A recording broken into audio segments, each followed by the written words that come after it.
You realize you know that, right? Oh, okay. You talk. It's your thing. Mm-hmm. How are you? All right, let the people get in first.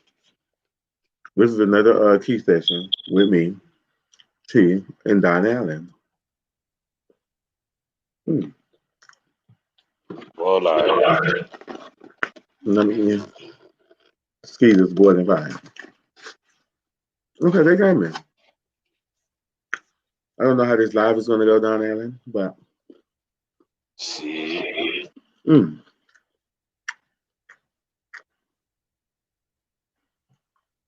can you see me, Don Allen? I see you clearly.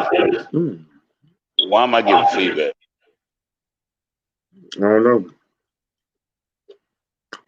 Say something. Something. Oh, I ain't hear no Oh, yeah. feedback. I was hearing it, but Mm. Hey, y'all. I'm back with Don Allen. I met Don Allen through another YouTube guy, Anthony Brown, who I always get my oils from. And if you need oils, make sure you hit up Exotic Oils, exotic oil masters. Yes, Exotic sir. Oil Masters. Hmm. And excuse me. Mm. Okay, Tracy G. So I met Don Allen through the Exotic Oil Master guy, Anthony Brown, which is a good friend of mine. And I've been talking to Anthony, and it was me and Don Allen on the phone, and Anthony, and we were just laughing and keying, and Don Allen was very interesting on the phone. And hold on now. This shit so motherfucking good, bitch. And I'm high. Relax. You know. Cheetah. Boy, was high. Is that crab in there? Well, no, baby, I got qualification. I'm sorry. Hold on one second. But okay. So I met him on the phone. We had an interesting conversation. He told me that he was an apostle. Correct me if I'm wrong. The apostle, right? That's so true. Okay. He told me that he was an apostle. And do, what is your what is your what is your sexuality? Because I want to You just gonna jump right into it, huh? because I want to know. I don't want to confuse the people. I just want to know. Like, I I are don't label you myself. If I was to label myself, I am. I ain't. I guess you would label me gay. I guess. gay? So you're a gay black man? Why you gotta say it like that? But okay. Oh. Don't act like this. And was you by growing up, was you always consider? Did you always consider yourself as gay? I guess you would say that, but I've been married. I had kids. You've been Done the married. whole. Yep. Been married. Had kids. I got grandkids. Done the whole spiel. So, uh, yeah. We just. I was doing it because of my upbringing and how I was brought up. That's what you was doing because you said you was brought up in the church, correct? Oh yes, born and raised, Church of God in Christ, all the way. Church of God in Christ. And Born in where are you originated from? uh, born in Mandeville, which is a very very small town in Jamaica, but raised in Lake Worth, Florida. So you're Jamaican. Yeah, Oh, she just all this stuff. When I get nervous, I get high. So. don't get nervous. So stop. We just having a casual conversation. There's no need for you to get nervous. And so your younger years, like you growing up in the church, what made you wanted to go ahead and be an apostle? Because that was really my calling, my passion. Mm-hmm. But I didn't just jump into it. It took a long time. I started preaching when I was 8. Okay. Then when I was 11, got my first minister's license. Then when I was 15, got my first evangelist license. Then when I was 17, I got my ordained as an elder. Then 21, pastored my first church. Um, Okay. by, by 24 ish, became an Mm-hmm. overseer. And then from an overseer to a bishop, and then from a bishop to an apostle. So I went through steps. I didn't just jump up there and jump out there. Okay, that's good. So by you going through steps, Mhm. by you growing up and by you how old are you, if you don't mind me asking? None yet. No, I'm just showing. I'm 39. I'll be 40 this year. Oh, okay. So Yes, by you sir. doing that, how was your childhood? Did people call you gay and stuff like when you were younger? No, because I've always, and I'm not saying not anything against Mm-hmm. feminine guys. I've always been masculine. So Well, you no always been one, there. so no Oh, one knew. It was never a, oh, the only people that knew was other gay people. Because they say what you say, family, no family. So that was the only, you way. But oh, okay. other than that, yeah, it wasn't just like, oh, he gay. No, I had girlfriends. I dated. I did all that. So nobody knew. There was no. It wasn't obvious. So that what Oh, made you what? go ahead. What gay folks say? I wasn't clocking. You know what I'm saying? I wasn't Also, clocking. they ain't know your team. Mm, yeah, yeah. Okay. I would say Okay. I got you. So the by tea them was not knowing cold your though. Hot. by them not knowing your team, were you Mhm. always attracted to females? Were you ever attracted to dudes? No, I wasn't even really attracted. To be honest, it You was wasn't. something. No, I did it because of what I was taught. Or you was Now, taught to how you was yeah, raised because you was in the church and they was making the big issue about you being. a preacher and having a Mhm. having a wife and having a female and yeah, so that was yeah, it was never yeah. I Oh need you. Lord, I hope this don't go viral. I need you Well, to. okay, What's wrong? no, I don't think I should do this. Okay, But why? 'Cause we can end it because you. That's what it's giving. Like now, the other day when we talked, you was all happy, you was all go lucky, and now all of a sudden, girl, you just in the. okay. I'm gonna get myself together. I'm all right. Go ahead. Go ahead. Go ahead. Go ahead. I'm just nervous. That's all. But Let me why? just. What's the point of you being nervous? I don't know. Because you got more of a platform than I do. You really have more viewers. I know the viewers probably cussing me out right now. I It can't ain't. see it. It ain't about that though. So relax. That's what I'm saying. Like, But they probably like, he all all yeah, rude. what you nervous? What's relax, boo? Shit. I'm just Yeah. asking you questions. Okay, so when you growing up, you was always attracted to men. The only reason why you didn't do it because how you was raised and how you was brought up, Right. which led you to have. How many? You said you was married twice.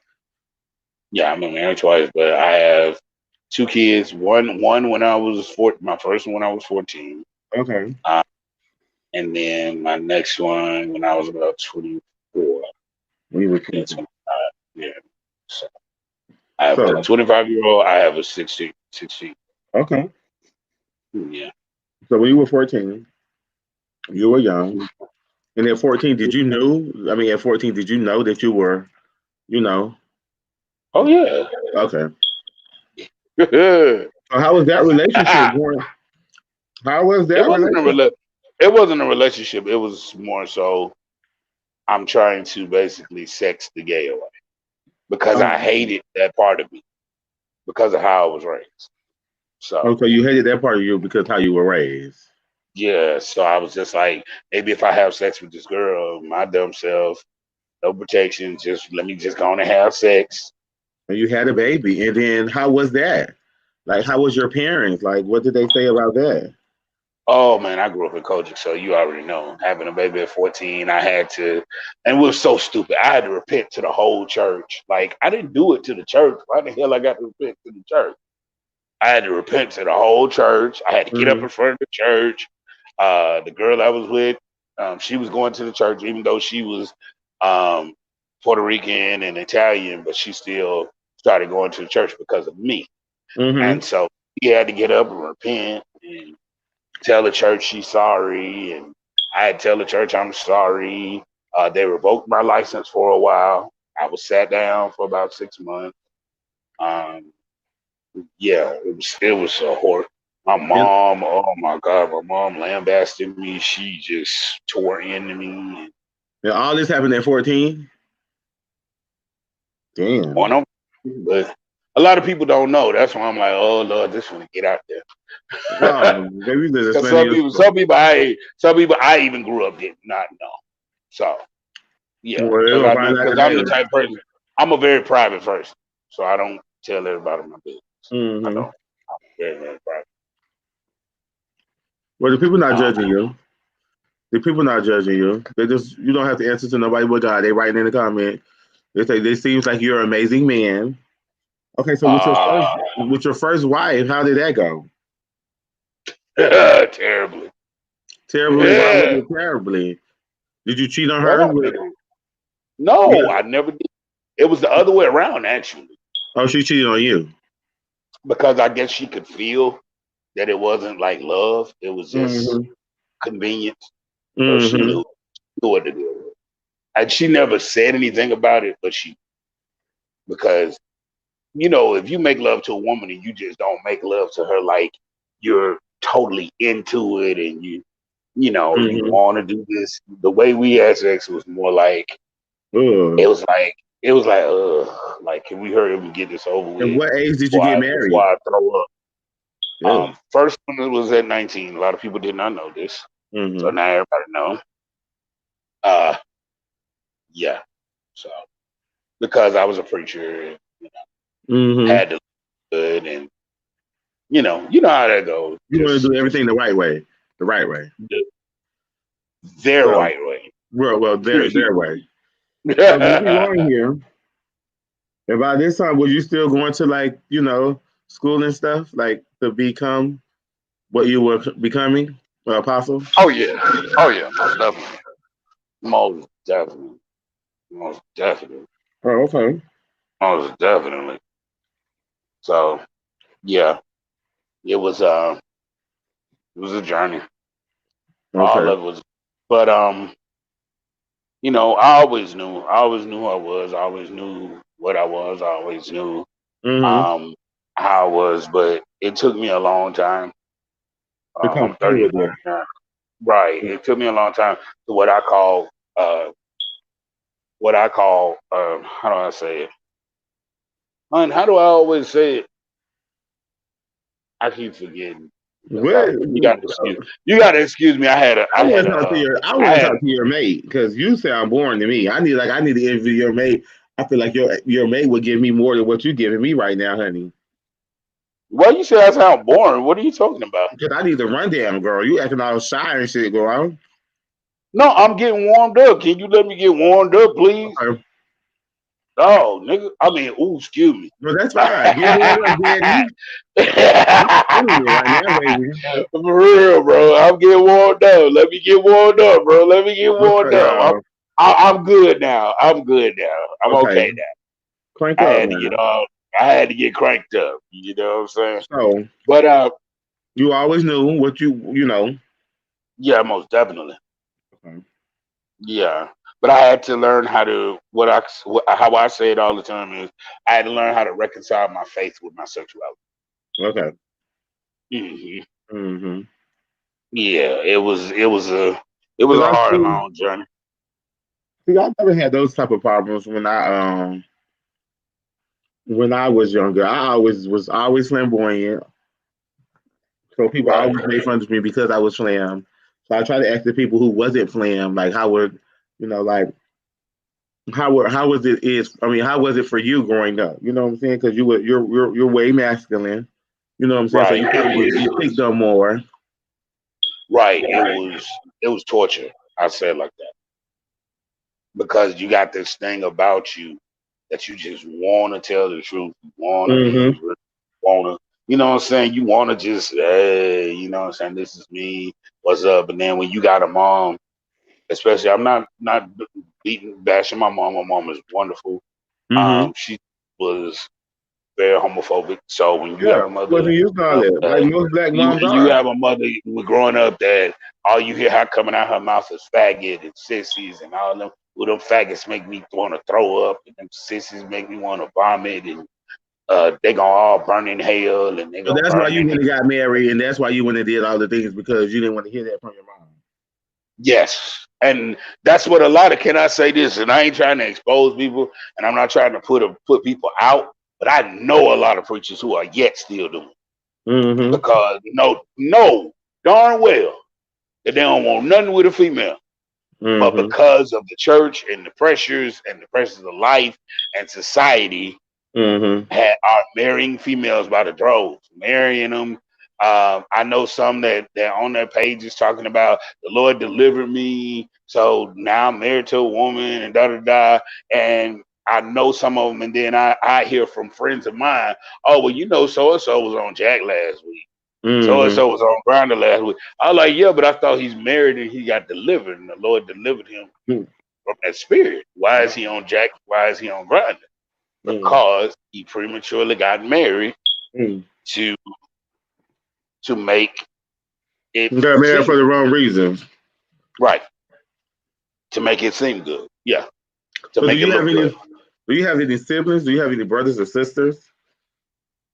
Not by my mom, no. I'm an Oh, only but on child. your dad's side. Okay, that's fine. Yep, Those are just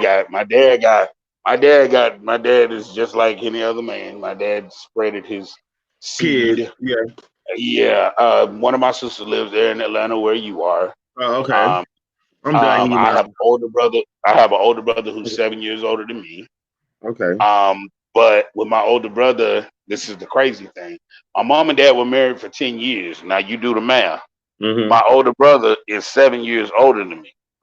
Mm. So when you do the math on that, what does that math tell you?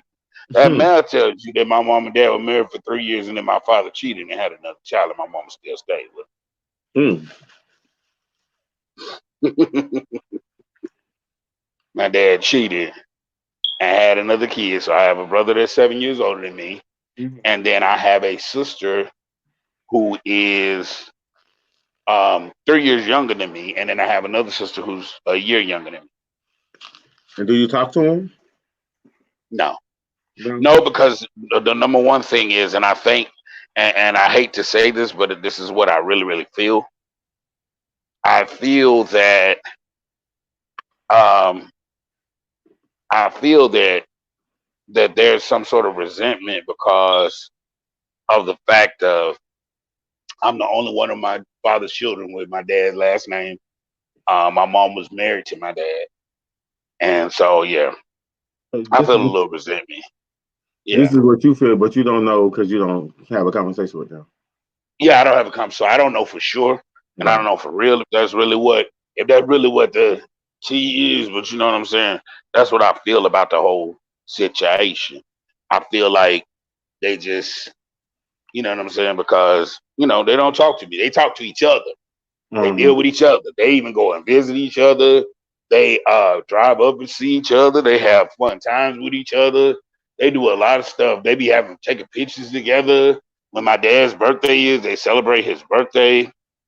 Um, um, um, you know, uh, you know, No, we yeah, don't. But yeah, okay. yeah. So You know moving what I'm on. trying to say. They basically fellowship with each other, but they don't with me. So Okay, it so makes moving me on. feel like, yeah, it made me feel like they got some sort of Moving on to your resentment. second wife. Okay, so you got married at 19. When did you get divorced? Um, around 22, So that was and only then married a couple years. And how long before you got married again? it wasn't but about 6, 7 months, maybe 8. And what made you get married again, knowing that you already battling with what you're because I going was through? still pastoring, still preaching, still teaching. So it doesn't look good for a Thank you, preacher B to be Law. saved. hmm So it Yeah, don't it look. doesn't look So, good for. but in your mind, you was just still going with the flow of that, you know, the preacher thing. But in reality, in real Right, life, right. You feel me? so But see, I told so you I was gonna wake up. I just had to shake now off a little listen. bit. So were you having sex with you? How many times? Well, did you have sex with your new wife? The second one, Mm-hmm. that's where I get the sun from. Okay, this where you get the son from. Okay. Okay. That's where And the how long were 16-year you old two comes guys from. married? About 2 years, 2 years? about two Uh, and a half. about two and a half. And so the whole time you still battling with your sexuality and your faith at the same time, Mhm. and you Yeah, married. Oh, well, I know you had a lot on your plate.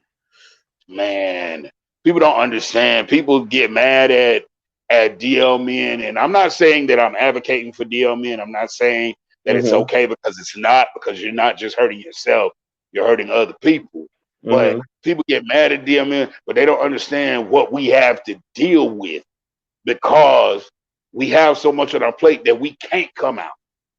We're doing so many things that you just can't. It's not acceptable.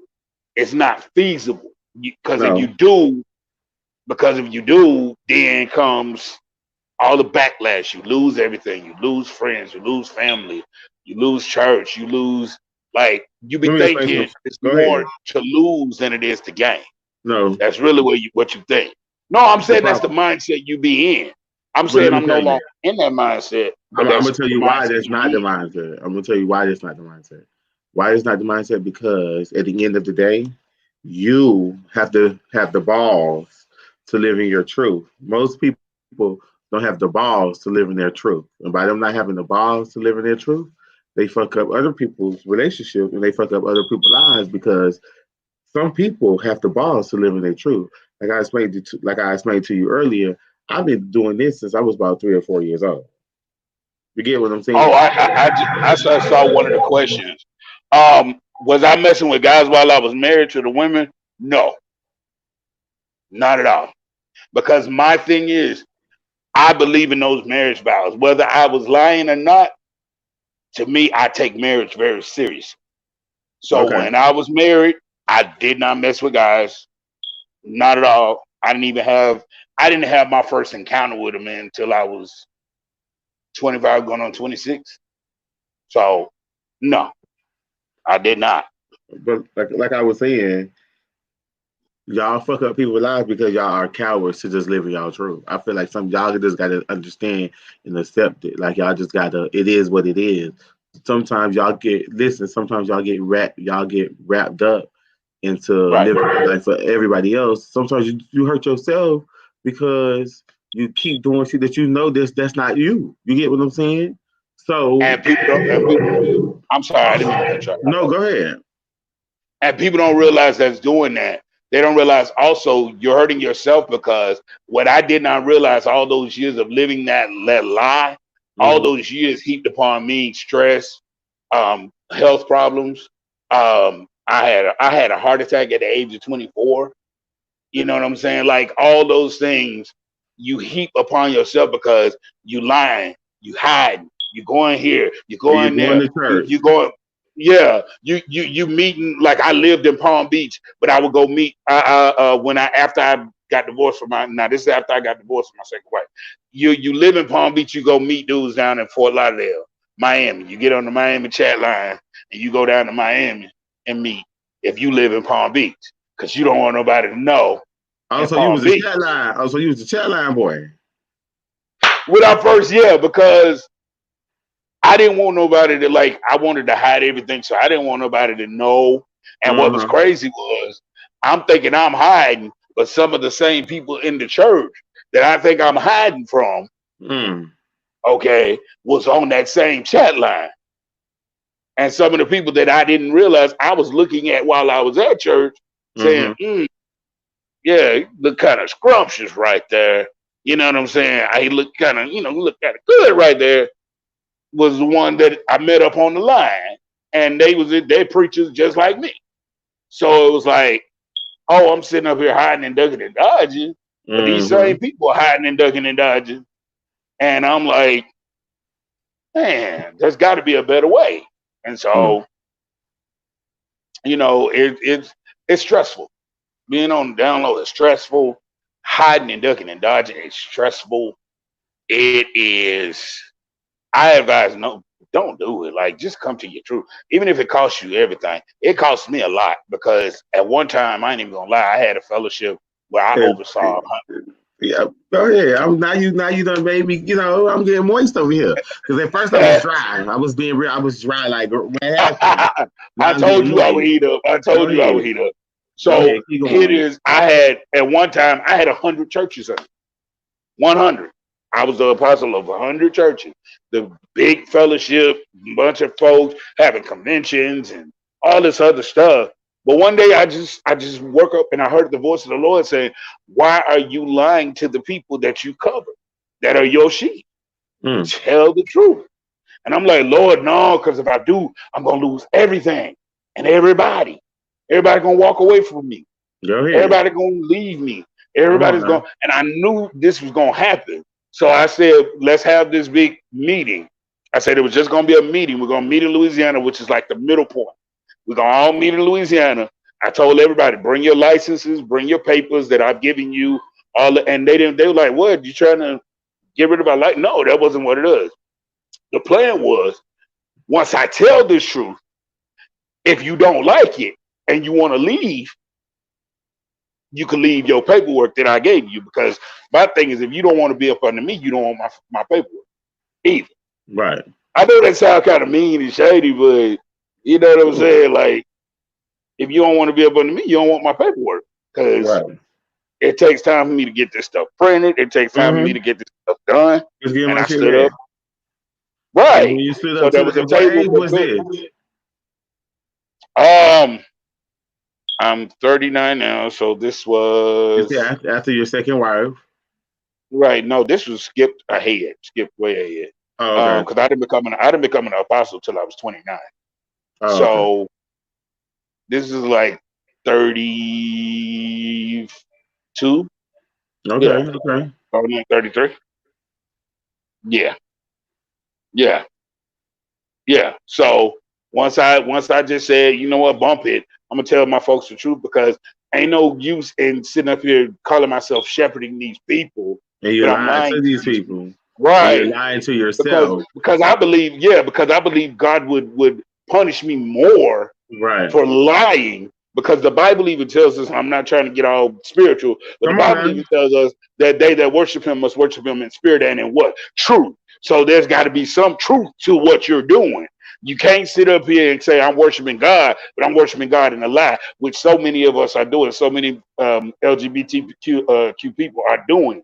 We're Hmm. worshiping in a lie because we'd rather worship in a lie and keep everybody than worshiping the truth and understand that some of them folks maybe was maybe meant for you not to have in your life You mean because God DL may be people? separating you from Well, you would say the DL people, the DL part of the LGBTQ, QRSTUVWXYZ people. it. All the letters. You feel me? But yeah, bro, like all of it, like you, and then you're sitting under churches that you're allowing them to beat you up every Sunday. I'm not saying leave church, but don't sit somewhere where every time you come to church, oh, you're homosexuals, you lesbians, and you da da da da da da. And my thing is now, me personally, I don't feel it's a sin, but this is because I've studied scripture for myself. Mm. But those who feel that being gay is a sin, no one sin is greater than any other sin. Right, This and is that's what just everybody. scripture. And that's what people fail to realize. Right. Just like when you go to Leviticus and you talk about Leviticus 18 and 23. As a matter of fact, hold on. Oh, Lord. Oh, hold on. Give me, y'all. I always keep my word with me, y'all. Excuse me. Oh, Lord. And so when you went in there, what did your people say? Did people leave when you Oh, told them? oh, yeah. People love. And then I even had one to get up and say in the middle of the meeting, um, he said, well, I'm not going to sit under no sissy apostle. And And was I this one of says the? to Oh, go ahead.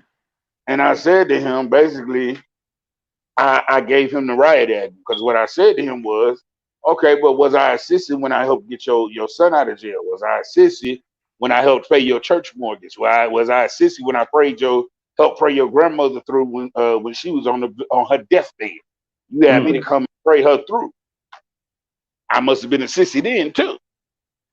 And mm, so because my thing is, you may not agree, but don't sit up here and be rude and be nasty about the whole situation. right. He didn't have to be nasty. He didn't have to be rude about the whole situation. Okay, yeah, Leviticus 18. Mankind should not lay with mankind as he do with womankind for this an abomination.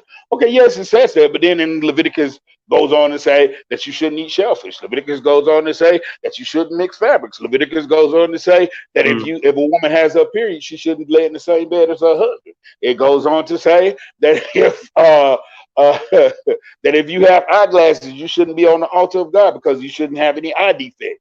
It goes on to say that you shouldn't plant the same crop in the same field. Leviticus says that a slave should obey their master. So if we're not doing these other things, why are you choosing that one thing to come for me every Sunday? mm. You're going to come for me every Sunday, but you're not going by the whole Levitical law because the Levitical law says all these things. So that's when my whole reconciliation with my faith and my sexuality came. You came It, to it was yourself and there. like, you know what?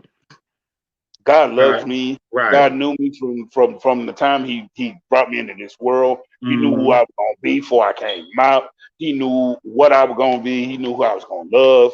And people think, and And he that's the was going to problem. listen to not to cut you off, but he was going to bring you all of this way to share your story with these DL men in the world that go through the same that go that go through the same struggles that you went through. And you Yeah. know what I'm saying? So this is your story of telling the DL men like you went through all that, baby, but just be yourself because at the end of the day, like I said earlier, you really Right. you end up hurting yourself and the person that you taking through the bullshit. And then let's say if you have kids, you end up hurting the kids too. So how do your kids Because feel about you? oh, my daughter. Well, my daughter, I did not know until later. My daughter is family. Oh, okay. She's film. She's a film daughter. She's a girly girl. She makeup, hair, all that stuff. My son is straight, 100% straight. My son actually, um, sometimes I have to tell him to slow down with all the females. Yeah, he's 100%, but he loves me, and Mm. he knew when he was a kid, and he the one told me. He said, Daddy, he said, I sat up when we were at the park. I sat up and I looked at you. And when girls would pass by, you would look kind of like, But when guys would pass by, you like, He's like, Daddy, do you like, and I was like, and he was like 7 or 8 at this time. Now, think about that. He was 7 or 8. And for him to say that to me, I was just like, I didn't know how to answer it first. But then I just was like, you know what? These kids nowadays so advanced. They know more stuff than we know. They know how to cuss. They know about science. They know where babies come from. They know about sexuality. They know a lot of stuff. Mm-hmm. And I told him, I said, yes. I said, you know what? I'm gonna be honest with my baby. Yes. And he says to me, he said, oh, that's fine. You still my daddy. And Mm-hmm. but you gotta remember kids have to be taught that. Kids are Right. not kids are not like adults. Hold on. Right. Kids have to be taught to hate. So are you still cool with any one of your baby moms? Oh yeah. Oh yeah. Most definitely. Most definitely. Thank you, Trucker. So I have another question for you. So right now, Hmm. um, so moving on to like your life right now, when you say you went through all that with the church, did you ever find so then you started dating openly? Hmm. Well, Okay. no, I still was not. I was dating, but I wasn't dating openly. So what year did you start dating openly? Okay, I'm 39 now. Uh, How I've old been you were? married. I mean, I didn't mean to say what year because I keep picking. Yeah, I've been married 3 years. We've been together going on 4. Um, 2016, 36. Oh, okay. 4 years ago, Mm. because I felt found someone that I actually fell in love with. So when you fall in love, you're just like, you know Yeah, what? I because put it all on the line. right now they ask me, was you married to a man or a woman? I am married to a handsome, good, beautiful, glorious, wonderful man. He is a Mm. wonderful one. He's not only I'm not only married, he's a minister. He's not a apostle or anything. He's just a minister, but he's wonderful. He's my right hand. He's my oh man. I've been through a lot because I suffer from fibromyalgia, and if anybody knows anything about fibromyalgia, it's a muscle disease. And so there are days when I can't even get up out of bed. There are days when I can't even open up a jar, or because I have no hand strength. I have no, you know what I'm saying. So he's been uh, okay. All right. And Yeah, how that's long you all I'm got? gonna say. And you say how long you guys been together? Been together 4 years. Been married 3. Oh, Mm-hmm. cool. Now Mm-hmm. is the Been sex together. great? Are you enjoying it? Oh wow, you asked that question right there, I sure did. Are you enjoying the sex? huh? I'm gonna say yes. That's all I'm gonna say. I'm gonna say yes. That's Okay. why I said. That's why I said I am happily married. Oh, now you're Yeah, happily. happily married. Bro, I'm proud that you're happily now that you're happy. Thank you, Arkisha, that you're happy right now. I'm glad. I mean, it's been a hell of a journey for you. It took almost You 40 years. Yeah. so what advice would you give to a gay man out there, like a gay, I mean, a DL man that's going through the same struggles that you went through?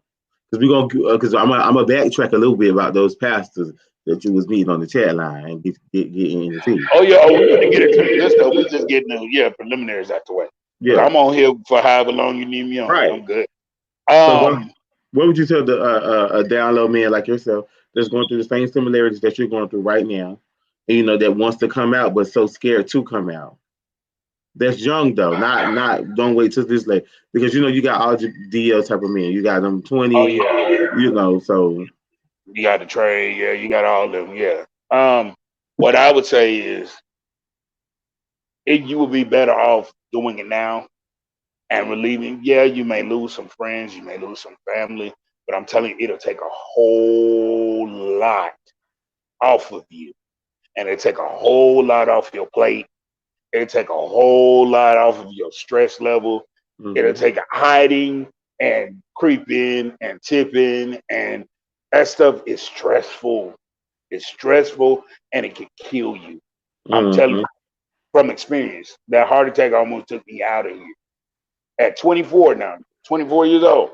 Had hmm my first heart attack at 24 because I was so stressed and I was so worried about what people would think and what would happen. Just come out. so, Be real. Man.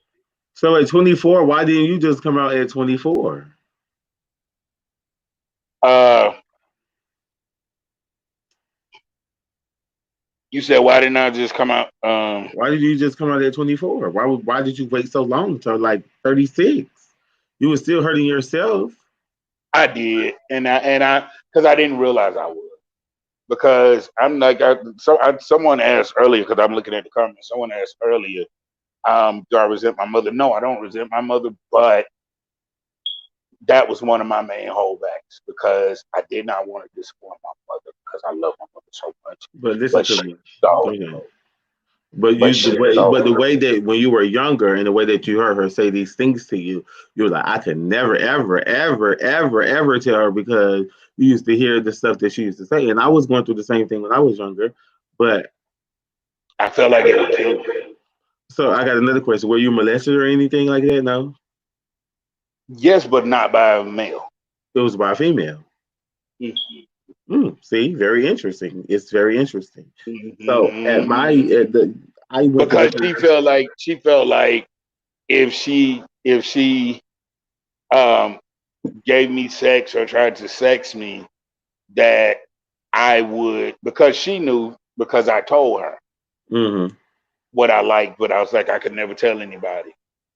and she felt like she was doing me a favor. That if she gave me, I guess, her magical vagina, that it would, I guess, sex the gay out of me.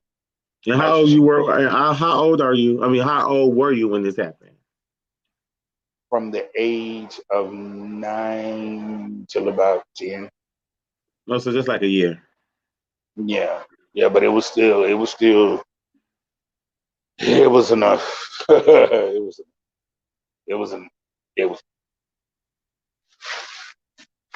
Hold on, I'm sorry. Girl, you finna cry. No, it was traumatic. It was because you basically you taking the kid's innocence, man. Because How old was the person? How old was the? about 16, So you 17. were 9, and she was already like fucking damn near grown. Oh, right. My situation. What I was doing, it was happening to me by. Man, I liked it. I really enjoyed it. Like, I'm sorry But to be. I did. I know, See, but I hated it because I knew what I liked, and that was show wasn't what I liked, and I hated it. And I think this is what I'm saying. I'm not saying that that's why I'm gay, but what I'm saying is that could have been a catalyst to push me even further because I already didn't like vagina, and mhm. then forcing vagina on me, so you making me really like just I'm hate. sorry. Yeah, Yeah, I ain't listen. I'm listen. I'm high. I ain't I'm mean to sorry. laugh. No, it's okay because when you was crying over here, so I had to get out the. But I really understand. So I do apologize because they read me in these comments saying, "Bitch, have some compassion." I'm like, oh my god, I ain't mean it to come out like that, but so I want to No, say, it was traumatic because here it is. I'm telling you, no, stop, don't touch me like that. No, I don't want that. so Don't you put said my the bitch hand was. down. Oh, Yeah. see, I'm glad I ain't. I would have. I would have fought that hoe. I would have bit that whole nipple. I would have bit that whole titty or something. Bitch, I would have get your girl. Mm. Well, Yeah. when it's Okay, older so. somebody that you trust, Hmm. and then you don't want to tell because you don't want people saying you're lying because Hmm. number one, because I had ADD when I was growing up. Hmm. So, with ADD, they say that kids with ADD lie a lot. So when I would tell my mom some things, sometimes she would think I'm lying because of the ADD. So Hmm. she would have said I was lying. Also, So but this shit was I, really happening. yeah, Okay, I do apologize. I'm sorry for because I got molested. But me, if the people know that I try to make a little sense of humor when I see people get real sentimental. So when I seen you, I was like, girl, don't cry. Like it was like that, like bitch, come on now, shake that out now. Be all right. So have I gone to therapy? Yes, I have. What is that? Charna Mosley. I have gone to therapy. I have several no years straight ago. up, he always felt like he knew that he was gay, but he said, he was he was young in the church. His family was from the church. So by him being young in the church, he was just going with, the church protocols or being straight. But the whole while he knew what he liked it, but he was just going with the church role of the straight protocol. So but Yeah, okay, so you met this man, you say y'all been together for 4 years now? married three. Married three. How did now let's jump into that. Wait, first of all, let's go back to these people that you was hooking. So some of these pastors, Uh, did you hunt some of these pastors, people that you were seeing online or talking to on the party line or chat line? oh yeah, I got the booty. I did. You got the booty, and y'all went to church like ain't nothing happened. Saw It was each other at a because we all grew up in Kojic in the Church of God in Christ. We saw each other at Church of God in Christ. We grew up together. We would see each other at jurisdictional meetings, district meetings. We'll just see each other. Hey, brother, God bless you, minister. God bless you, and elder. you was just God at his, bless you. and you just had his your dick in back of his throat. And the back of his throat, I was there. Like, back of was his that booty, awkward? everything. It was. After it happened, it was awkward. But a couple of them did it more than once, so I wouldn't say it was that awkward. It was good. Mm. Say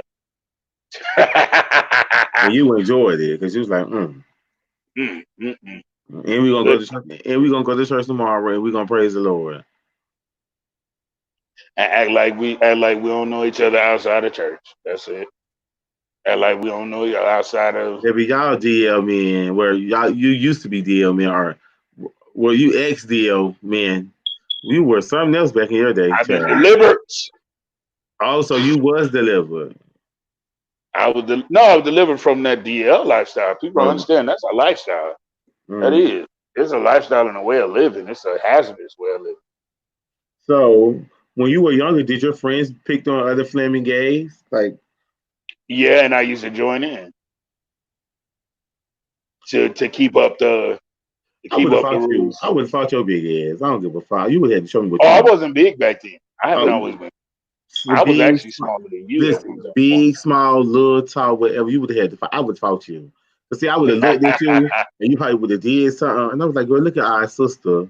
See, I always be our sister the girl. Okay, Yeah, so no, moving on with your husband, and let's talk about that. I just had to go back. I just had to backtrack because I wanted to know how that it was. was I know it was interesting. awkward. Yeah, it was interesting because I know it was awkward. Yeah, because I'm just like you sitting up here with your wife in church. Because a couple of them I did not know were married, Oh, we ain't gonna do and that. We so ain't gonna do that. Come on, go back to your husband. We left that right no, there. no, I'm gonna do it. Since you want me to heat up, I'm Oh, heating all the way up. If you said it was gonna get tea, we teeing tonight. I didn't know it was married, but you acting all butch with your wife. But when you in the bed with me, you calling me daddy. So that was real, but you know real how y'all. weird. You know how the church gays is. You know how y'all. I mean, well, You not with your y'all. wife. Come on, babe. Come on, kids. Come on, da da da. But then when I get you in the bed, ooh, daddy, give it to me, daddy. You know how the church gays is. You know how the church You gays. backing it up on me and calling me daddy and whatnot. But you all manly and doodly with your kids and your wife, and you talking to your wife like she ain't shit, like But how she you ain't know? nobody.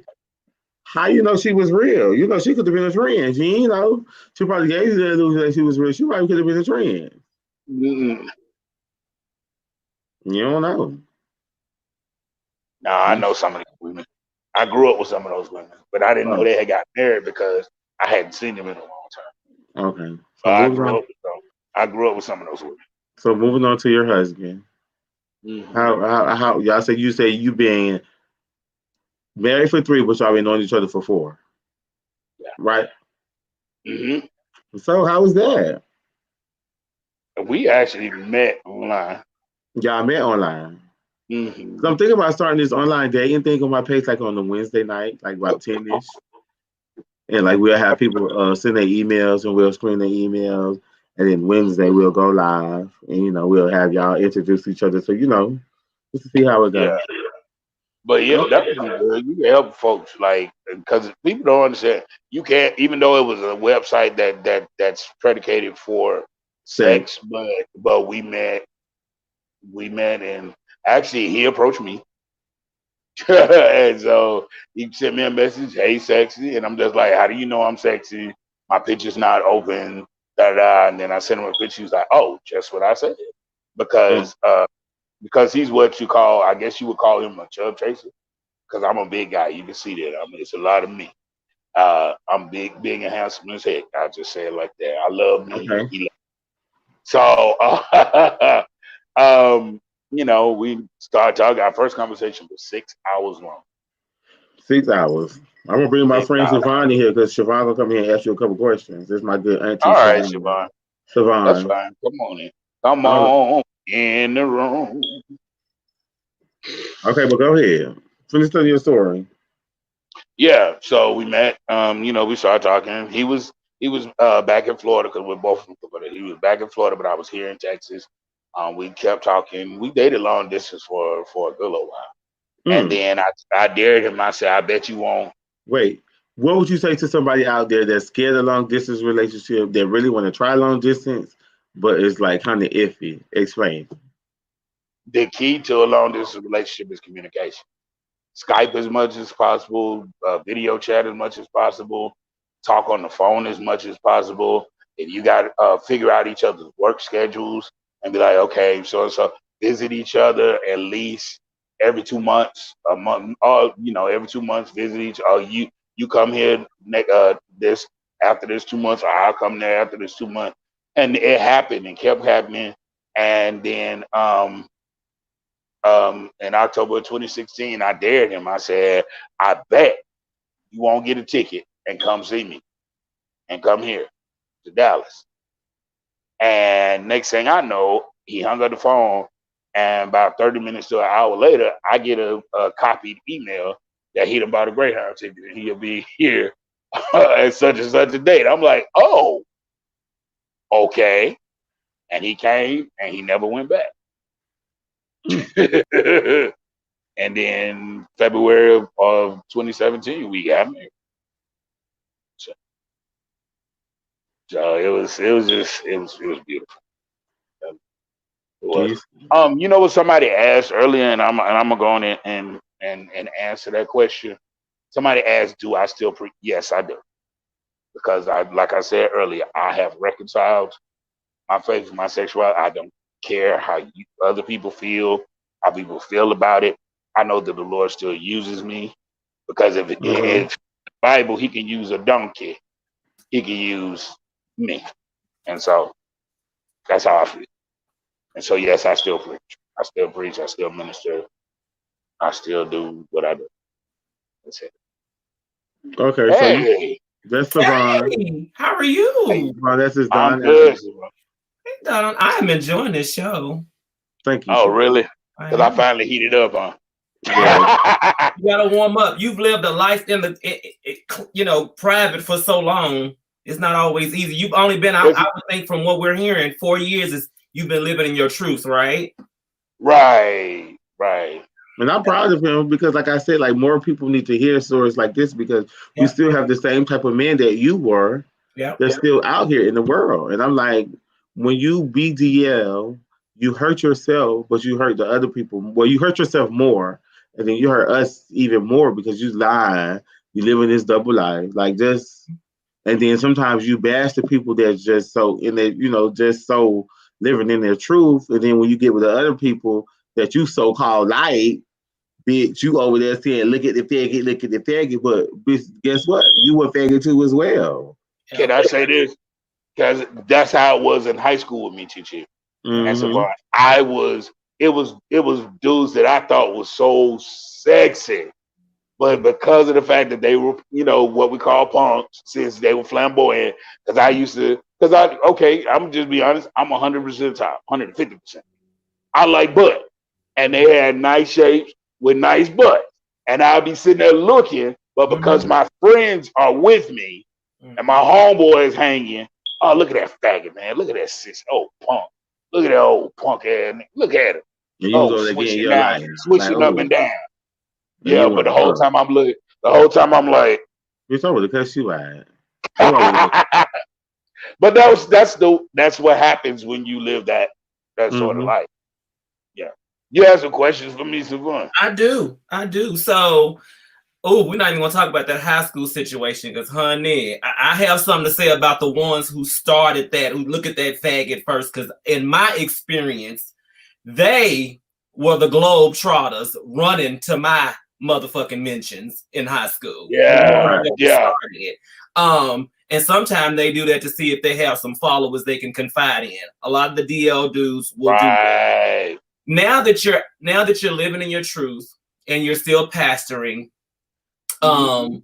your congregation, do you feel that you have more of a connection to them now?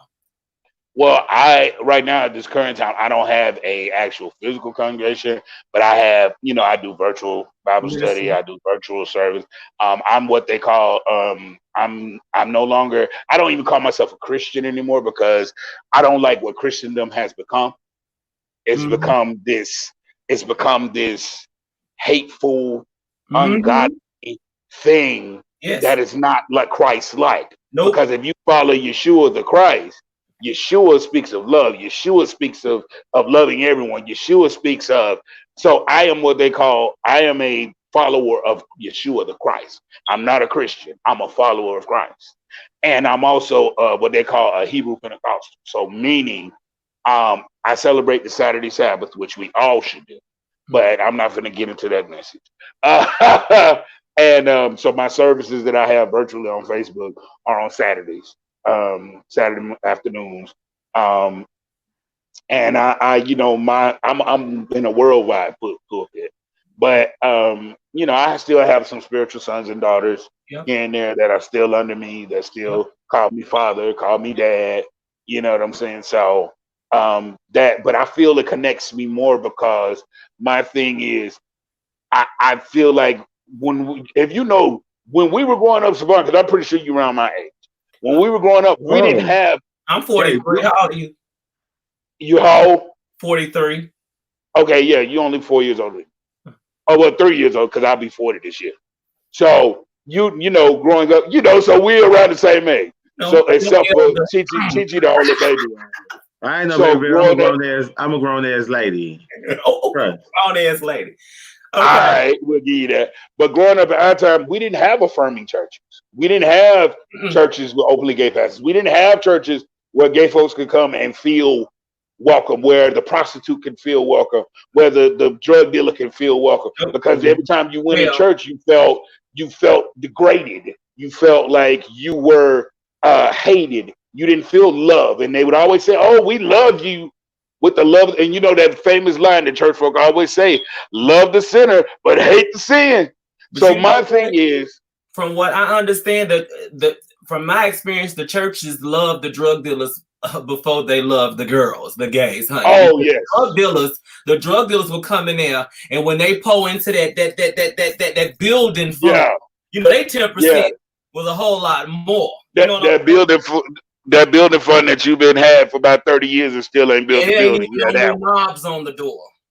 Nothing. You ain't even fixed the roof that you got currently. But anyway, we're So not gonna get into that. now But that you're living in your truth and out, I have one more question. Now that you're living in your truth and out, the ones that used to be the DL pastors and they used to talk to, have they kind of like we can't go there, you two out there now, yes, or were they trying to take advantage of the fact that you more lax and kind of have more meetups? no, they distanced themselves.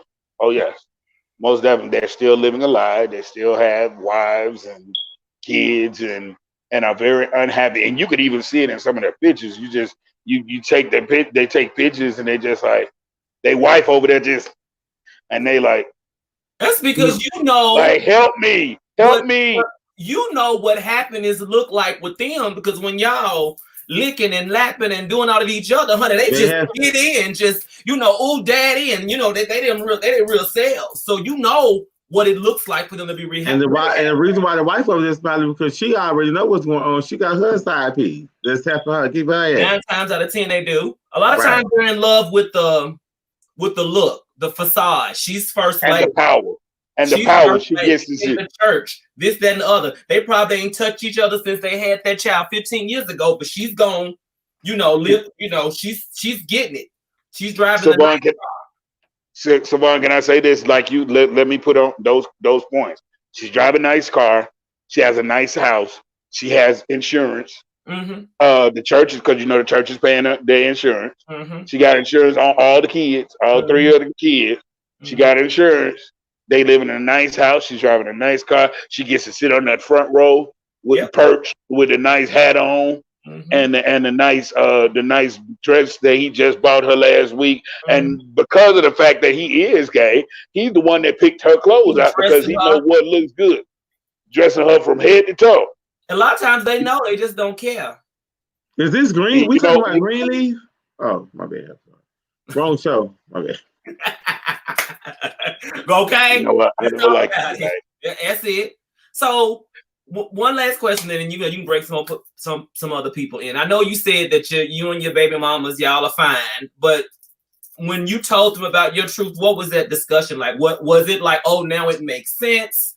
The first wife was, oh, it makes sense. The second one at first, because the second one is where I actually started living in my truth. The second one is when I actually came to her and said to her, this is not me. I love you, but I'm not in love with you. I love you. I love you dearly because you've been a great friend. You've been a great confidant. You've been here for me. You've been great to me. Mm-hmm. But I want to release you because I want you to get with somebody who loves you the way that you want to be loved. So that I came to her in a good way. I want you to be with somebody who loves you like a man love a woman. Because I don't love you that way. Yeah. I love you like a homeboy and a homegirl type situation. Like my good son. My good, yeah. You my good son. You know what I'm saying? You a good dude. All the time that Bill was loving my man. That what? What was that old gay song? To all you ladies out there. Y'all know what song I'm talking about. Y'all know what song I'm talking about. Oh, okay. I know what you're talking about, but I can't think of the name of the song. Yeah, I get you. I get you. When she was mad because Bill was loving her man. But her reaction was bad though. Even though I did it a good way, her reaction was bad. She's like, "I done been laying up with a faggot." Oh, she went off. She went back crap crazy. Like she went all the way in. She was just like her pussy was bad. That's what I'm talking about. That so yeah. Oh, and you talking about Ann Nesby. Yeah, okay, now I know that song you talking about. Yeah. Talking about Bill. Yeah, I remember that song. Any other questions? You can say whatever questions you got. I don't mind. I'm here for whatever. I'm having a good time.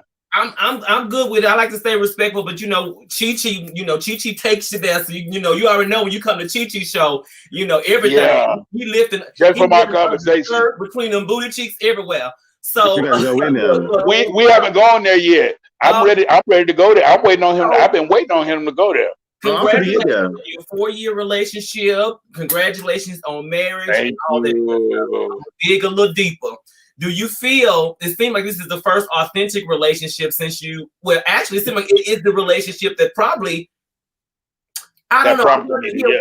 Was it the relationship that catapulted you to living in your truth, or yes? Okay. It was even a relationship that I called my mom and told her to. Damn. Yeah, so where's your husband right now? So he's here. That's what I want. I mean, so for somebody to have he's busy. What he doing? What'd you say? He's shy. He's shy. Oh. Hold on, man. Hold on. Tell him to say, hey, we just want to see him. Okay, never mind. He's shy. Don't worry about it. Oh, okay. He ain't doing that. He was like, look, that's your lane. So, I mean, so being that was the relationship that really I can see why, you're there. I would like to understand, like, what was it that really made you comfortable enough to say, okay, I'm going to tell my mom, I'm going to tell my family, like, what is it? Did he really suck the dick good? I'm pretty sure he has some good dick, though. Some of the ministers got the moistest mouth out there. He too. Did he have some good booty? How his throat was? Like, what was it? Because something made those curls. It's all. Listen. The throat thing and the boot thing. Yeah. Both of them. Work together, all in tandem. Everything all works in favor of God. All in favor of the Lord. Say I. But it was everything. Just the love, just someone showing me. Because if in the community, and I'm not, Chi got on me about this when we had a conversation. I'm not saying that all, especially black gays, are shallow, but the majority, a lot of them are. And so he was the first to love me and love all of his good. Because he said, you know how they shame the fats no films. So I do know. Because at one point I was a fat and a fucking film. So at that time I was like, well, goddamn, they just done threw me out the picnic before I was able to and honestly, some of the people that were here that I got with and I dated were only with me because number one, I have a job, had a place to stay, I could take care of them, and cheating on me the whole while. Meeting up with people when I go to work, bringing people to my house, telling people that I was just their roommate. Oh, that fat nigga. Oh no, I would never mess with a fat nigga. Hell no. His fat disgusting self. He my roommate. He pay my bill. Mm. I've seen messages. I've Unfortunately, seen. But let me that explain ain't some. just for Let the me black explain some. But let me explain something to you. I'm just like in T.S. Madison's voice. I'm just playing devil. What she said, devil's advocate. devil's Yeah, advocate. Yes. devil's advocate. But even though you didn't deserve that, but that was from all that shit that you was taking them other people through when you was doing the same thing that you was doing. It was just flipped around the other way, right? When I you don't was, think so. I don't think so. even though it I was don't think I harsh, did. but listen, even though it was harsh, or do you think that other people deserved it? Did you think those two ladies, did you think your first wife deserved that? Knowing that you knew from when you were younger, you said you knew when you knew that you didn't like females. You knew this wasn't right, but you was only doing it because the church people was sticking knives in your back. Everybody had everything to say behind you. Mm. So my thing, the reason why you went through that is because maybe the same thing that that you took yourself through, and you took, your first wife, or whatever your situation, it was just the same situation. You know, If you maybe understand what I'm I saying, say, you know what? Savon, I'll break it ask you. down I because see. maybe Savon could get what I'm saying. I mean, you're talking about the whole universal flow karma. Yeah, You get I'm what you talking put about out that bitch there. karma. Karma's a B. It is. You, I wish I would love to sit here and say, because I've dealt with DL dudes before and I know how shady that shit is, and you sleeping in your bed at 12 o'clock at night and they calling you because they got an itch that they want to scratch and they don't want nobody else to know, or as soon as they wives, girlfriends, significant others of 85 years leave Can I town, break in right there, Savant? they Can I call. break? Can I break in right there, Savant? Yeah. It was the same issue with me, and guys that didn't want to be with a big dude, be seen with a big dude. Mm-hmm. They'll call me at 2 o'clock in the morning, 12 o'clock Mm-hmm. in the morning. Daddy, can you break my back in? Can you get up in this busted? Can you Mm-hmm. climb up in here? Can you do this? Can you do that? But when the daylight come, um, hey, well, I'm gonna go walk in. You want to walk with me? No, I don't want to walk with you. I don't want to be seen with you because I don't want my friends to know that I'm messing with a fat man. Mm-hmm. No, ew, no. Oh, you was But at really in there. 12 o'clock, So you was in there really throwing that wood. So you was really in there longer. Because when you, when you got them calling you late at night like that, honey, they don't give a damn. That was a whole different set of. late at night, listen, late at night, the fat don't matter. It don't. What matters late at night is, can you throw that wood? Can you throw my back out?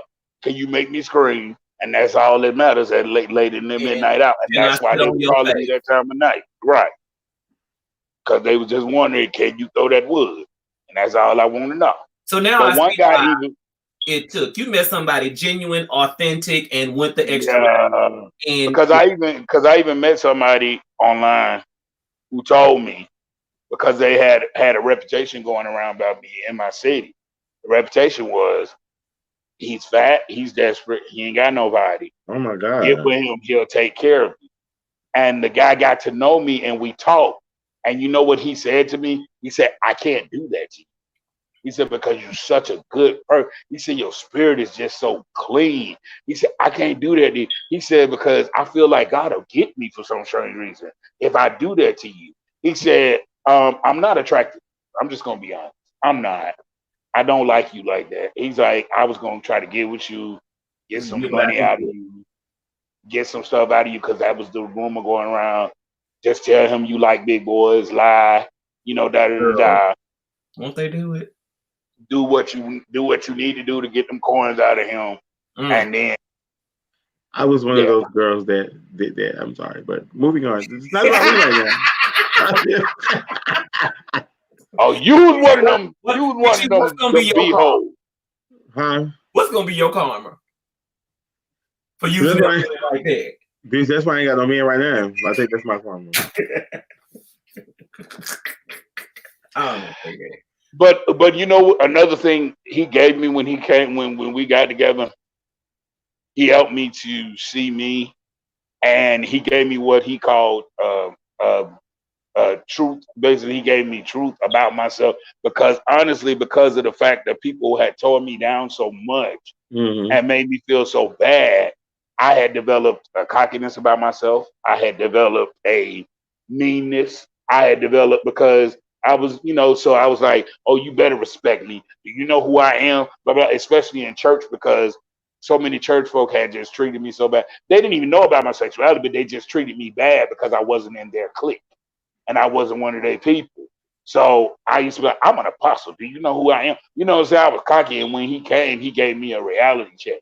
The first couple of months, he went to church with me and he sat down and he said, I'm about to give you a reality check. He said, I'm about to say some stuff to you.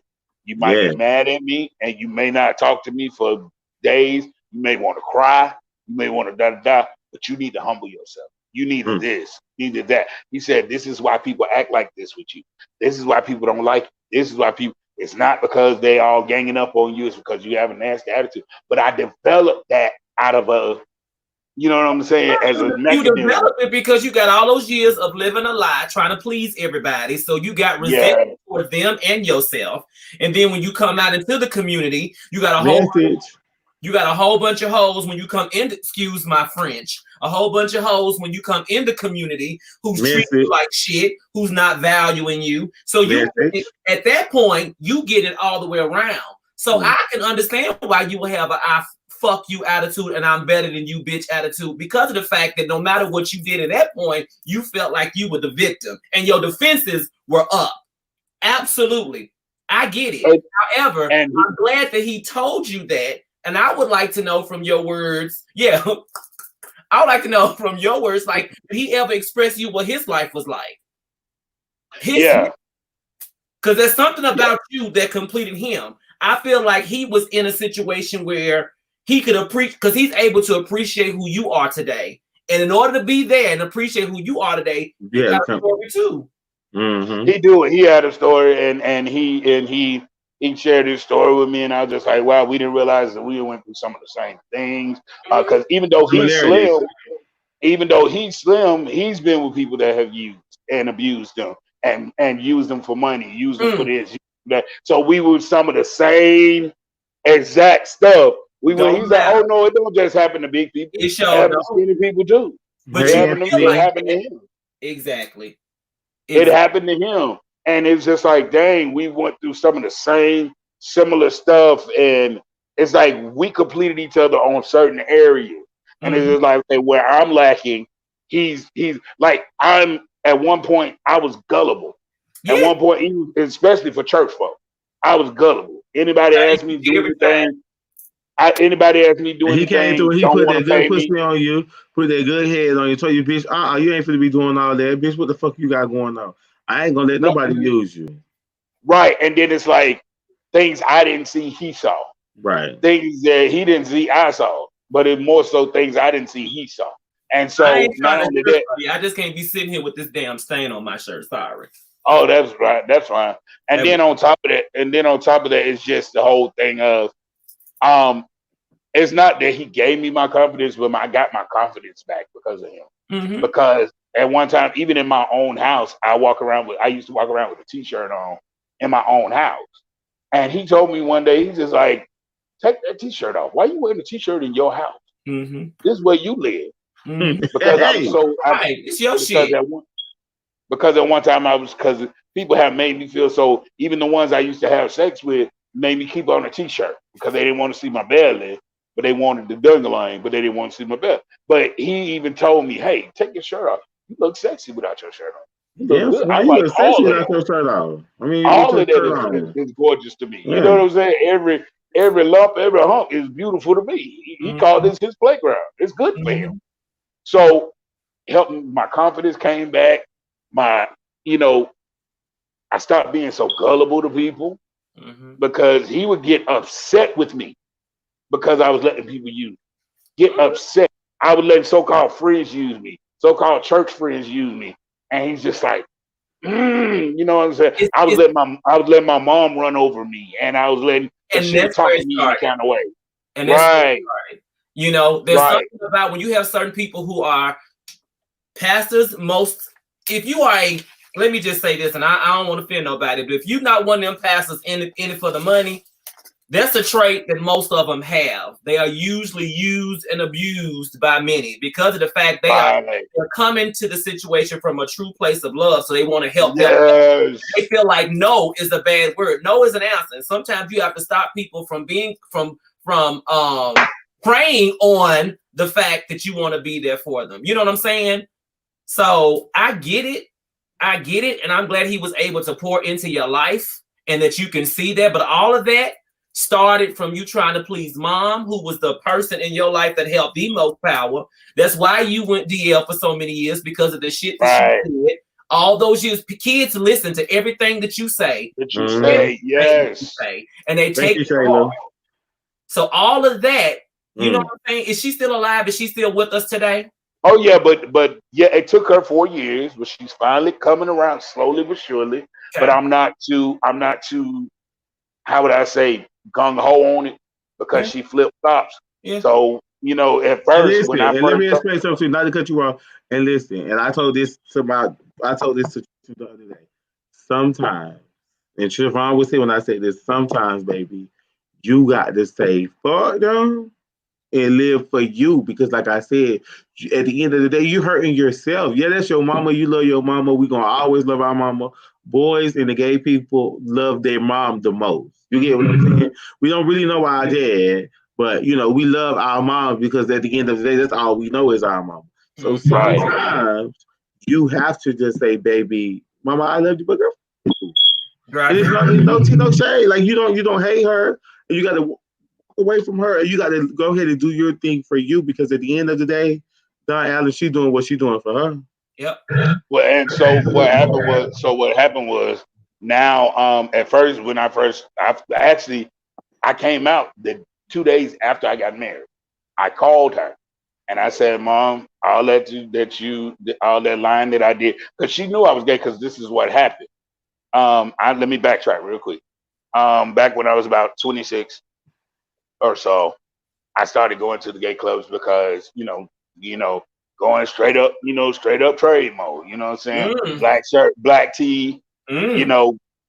Tim's, Mm. jeans, Mm. chain, Mm. shades, Mm. cap, whatever. Mm. Chill on the wall, don't dance. Just Giving sit the and boys watch what they everybody. want. You know Mm. what I'm Girl, I saying? would be like, girl. Chill on the wall, don't You whatever. would test the And water. so, one time, I was staying with my mom because I was in between apartments, and I did not know my mom had followed me to the club, and She was. so she sat there and she watched me that night, and I did Oh, not know. listen, mama had to get that tea. She knew. Yeah, she They watched me, know. and she saw, these guys, dancing on me and whatnot, and it was like two of them at the same time. Yeah, I was a mess. Anyway, still am with She my saw baby. them dancing on you. Yeah. So when I got back to her house the next Baby, morning, because in Florida, some clubs have an after party or don't close till you whatever. lit in my yes, baby. Man. Yeah. So I I came back home. I wake up to, 'cause she didn't let me know that she was there, but she told me, I wake up to her with a metal bat beating me with a metal bat. She cracked about 3 ribs. She Mm-mm. herniated a disc, Mm-mm. broke my wrist.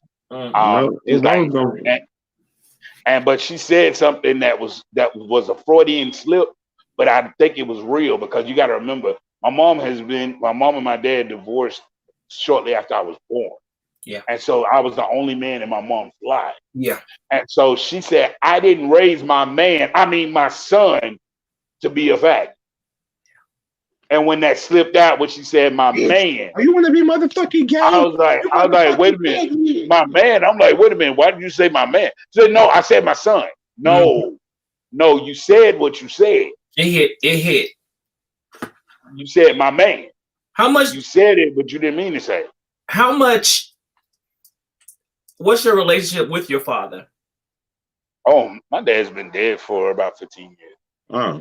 How much do you know about him? I met him one time when I was 18. I do know. I do know that he was very abusive when it came to my mom. Beat up for breakfast, lunch, and dinner. That's one of the reasons she left him, Mm. because of that.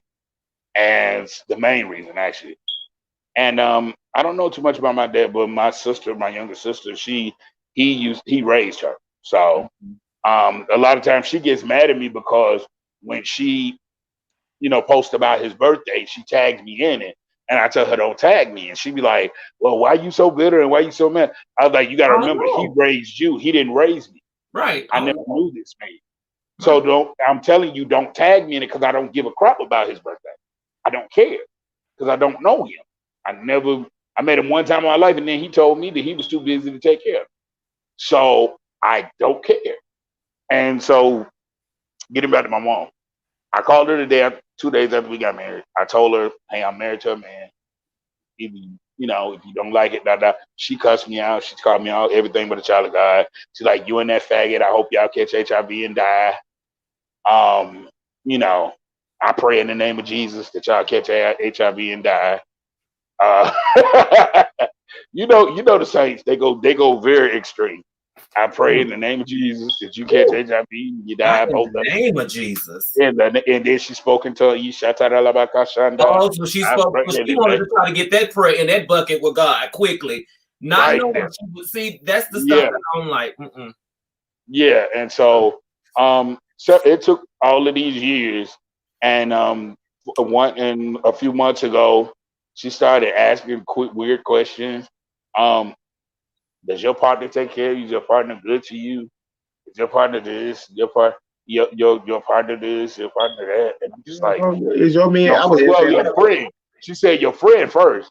Then next it turned from now you got to remember it went from that Yeah. faggot Yeah. to your partner. Uh-huh. I mean your friend, and Mm-hmm. now it's your partner. Mm-hmm. And so we now when she calls, she asks about him. She even asked me a week ago, "How did y'all meet?"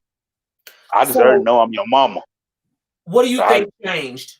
Did your relationship, what changed to make her, because there's certain things that push them there. Because I know that person. What changed? um Oh, she's keep getting G.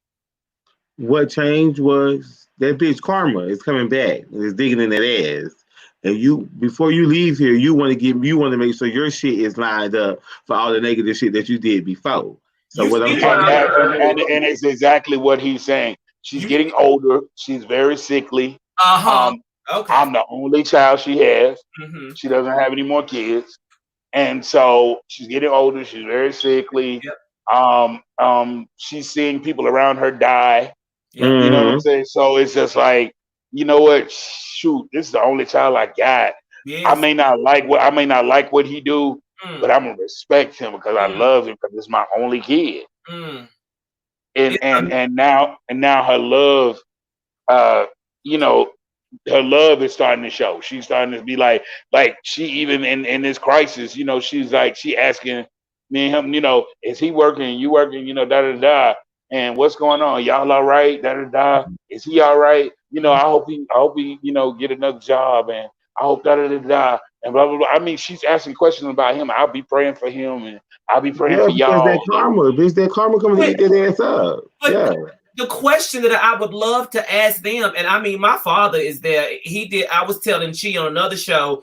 He did that same thing a year and a half ago. When I tell you, my father didn't talk to me, didn't acknowledge did nothing, and I was cool with that. However, I got a call that he was real sick, and I showed up, tears. I mean, he doing all of that, and ever since then, you would think that I was his best friend. You understand what I'm saying? and I was no and longer, I was no longer the little boy that his son. He was able to accept the fact that I'm now his that daughter. you're not his daughter. You, Yes, you get that what I'm you are saying? his Like, daughter. Yes. so that's what I wanted to know. What is it that changed? And then you know, I asked him, and the answer that I got, we'll leave it. That's for us on Saturday, Chi. Yeah, we'll do that Yeah, Saturday. but you should I ask, asked my like, mom, and the answer I got from her right. How was, can you how can you understand and accept it so whatever now that you're facing your mortality? Like when someone that's so in their conviction about it, like what Mhm. is it that's making her love now and put it aside? I asked her that question, and her answer to my question was very simple. Her answer was, I may not agree with what you're doing. She said, but my thing is, you seem like you're the happiest you've ever been in your life, and you're my only baby, and that's it. I can't. She was like, I may not agree with it because I still feel that it's Adam and Eve, not Adam and Steve, and I still feel that way, and I'm gonna feel that way till I leave here. But I just feel like you are still my child, and I still love you. Yeah. And now we went from talking once a month because every time we would talk, she would give me the message and the sermon, Yes. and she would tell me that the Lord spoke, the Holy Spirit spoke to her and told her that He gonna send me a wife, and I'm gonna get divorced from my husband, and He gonna send me a wife. You know, she went deep with the tongues and everything. Yeah. And now we went from speaking maybe every other month to now we talk practically every day. And if I don't call, oh, what happened? I didn't hear from you today. Yeah. What's going on? Hey, how y'all doing? How you partner? Y'all all right? Da da da. She even talked to him yesterday, which was a shock. It was only for a second. That's gonna help you too. That's a part of your healing, and I feel like that's God bringing you that second phase of your healing. Now that you've accepted yourself, He's gonna have to help others to accept you, and then give you that healing. Because He's gonna start. But listen, not to cut you off, I'm sorry, but He's gonna start with your mama. So once it starts with your mama, the rest of them hoes can kiss your ass. That's it. That's right. all. That's it. At this point, I mean, but you had to. I feel like, and this is why I feel like it is for everybody. I tell all the DL people, period. You know, once you make that first step to living in your truth, it's going to take a few people to a moment to understand and to catch up. But once they see you don't really give two damns about what they think, it's automatic for them to come to. If you didn't do what you did 4 years ago, you wouldn't be in this space today in a comfortable, peaceful space. And you and your mom wouldn't be in a space of understanding right now. It has to. Right. A lot of people, I'll say, they learn grace. They learn respect. They learn a lot of things from their kids. Right. But it's just like, I'm so glad that it even though they talked for a second, he called because she sent her something. I'm not gonna say what it was, but she sent her something, and she said, and I basically threw them on the phone together. Let me say it like this, because I'm like, you know what, this is a perfect one. Did y'all get what I sent? And da da da. I just put the phone on speaker. I said, babe, come here. I said, well, he wanted to thank you too. And he said, well, thank you from the bottom of my heart. It was so nice, blase, blase. And she said, oh, that's no problem. I'm glad, and I'm so and so, and I'm glad you. She said, well, hello. He said, hello. And she said, well, hello. How are you? And I was like, and for me, that was like, boom. You know what I'm saying? Like, even though it was only for like 30 seconds, but just the whole thing of her saying, it takes 30 seconds, then it's gonna take 10 minutes, then it's gonna be 30 minutes, then it's gonna be an hour, then she's gonna be like, she wanna come visit y'all. Just give her time. But like I said, it's that karma that's eating her up, because at the end of the day, you said you her only one. So why would I not talk to my son all of these years just because of his sexuality? It's the exact opposite. It's the exact opposite for his mom. My husband's mom, she loves me. But I tell you, she and I talk more than she and him talk. My mother-in-law loved me down to my socks, and I love her a millions. I love her so much. Like, I've called her, like, during that time when I didn't have my mom, because my mom would not talk to me or refuse to talk to me. I called her. She was going to talk to you. My mom. Yeah, that was my mom. Like, she comes and she stays with us every summer. Yeah. His mom stays with us every summer. Yeah. And she tells people, she don't tell people that's my son-in-law. She tells people that's my son. She's like, they were like, oh, but I thought you only had one. She said, no, I got two now. She said, I inherited a son. Was it hard for her? Oh, Bijan the Don. Was it hard for her when her son came out, or did she always know? I think she knew, but from what he said, it was hard for her at first. They didn't have the relationship they have now, but thank God they have a beautiful.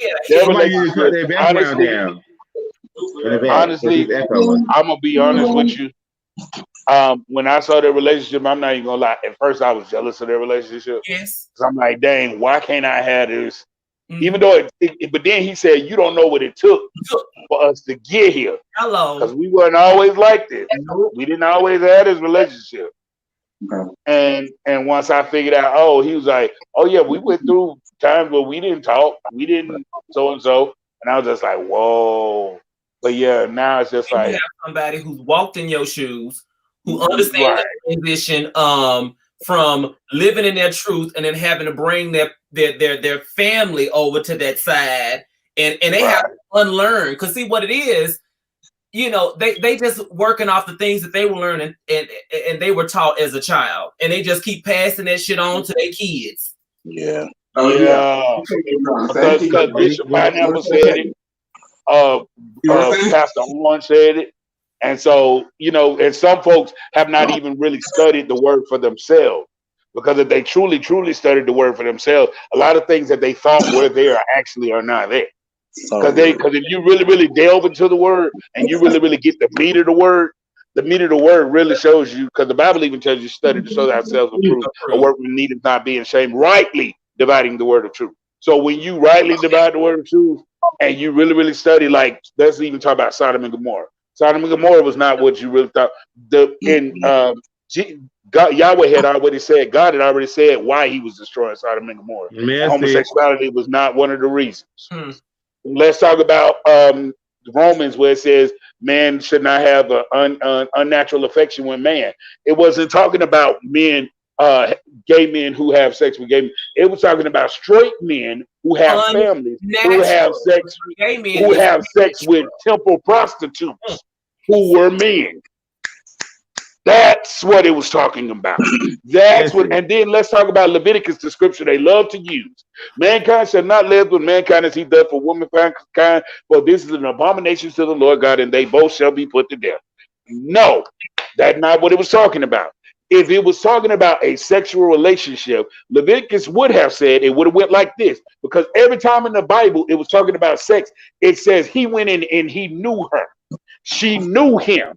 If it was talking about a sexual relationship, it would have said mankind shall not know mankind as he know womankind, meaning sexually.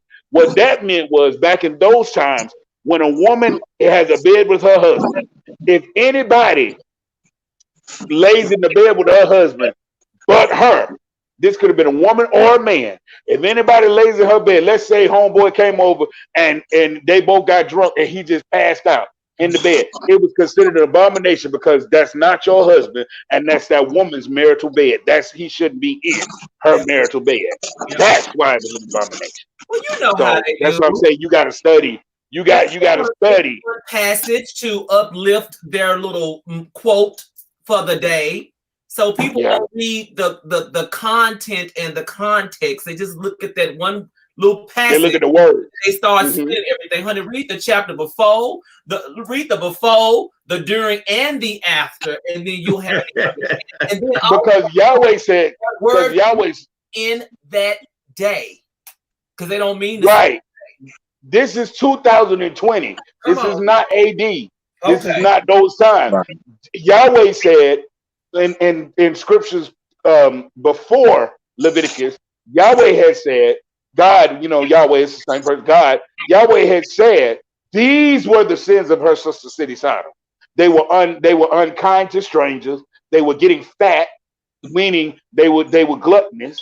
They were serving idol gods. They were worshiping other things other than God. They were doing other things that God was not pleased with. It never once said in that scripture that they were being homosexual, and said nothing of that. And then let's talk about real quick, and I'm going to let it go. Talk about the angels. The angels that came before them that they said that they so-called wanted to rape. Those angels were, many angels and cherubs looked effeminate, number one, at that time. And then it wasn't about them having sex with them just because they're trying to get their rocks off. It was about them because the Bible said that they were unkind to strangers. You're a stranger in our land and we don't know you. So in order to humiliate you, I'm going to take your manhood to humiliate you. That was the May I reason they say, wanted to know the angels and have sex with the angels. It wasn't because they just want to they want to screw the angel. Come on, but nobody talks about the fact that Lot offered up his teenage underage girls to have sex with them. Yes. Why don't you take my daughters and have sex with them? But nobody talks about him offering underage sex to grown men. But no one talks about that. But if We you don't do it talk about today, we you'll don't be talk about Jonathan. We don't talk about Jonathan and David. Come on now. Jonathan said to David, David said to Jonathan, I think I that love you more than I love movie, my but uh I ain't movie. no, Jonathan said to David, David, I love you more than I love a woman. Hmm. Don't leave my house. Don't leave my bed. Don't leave me.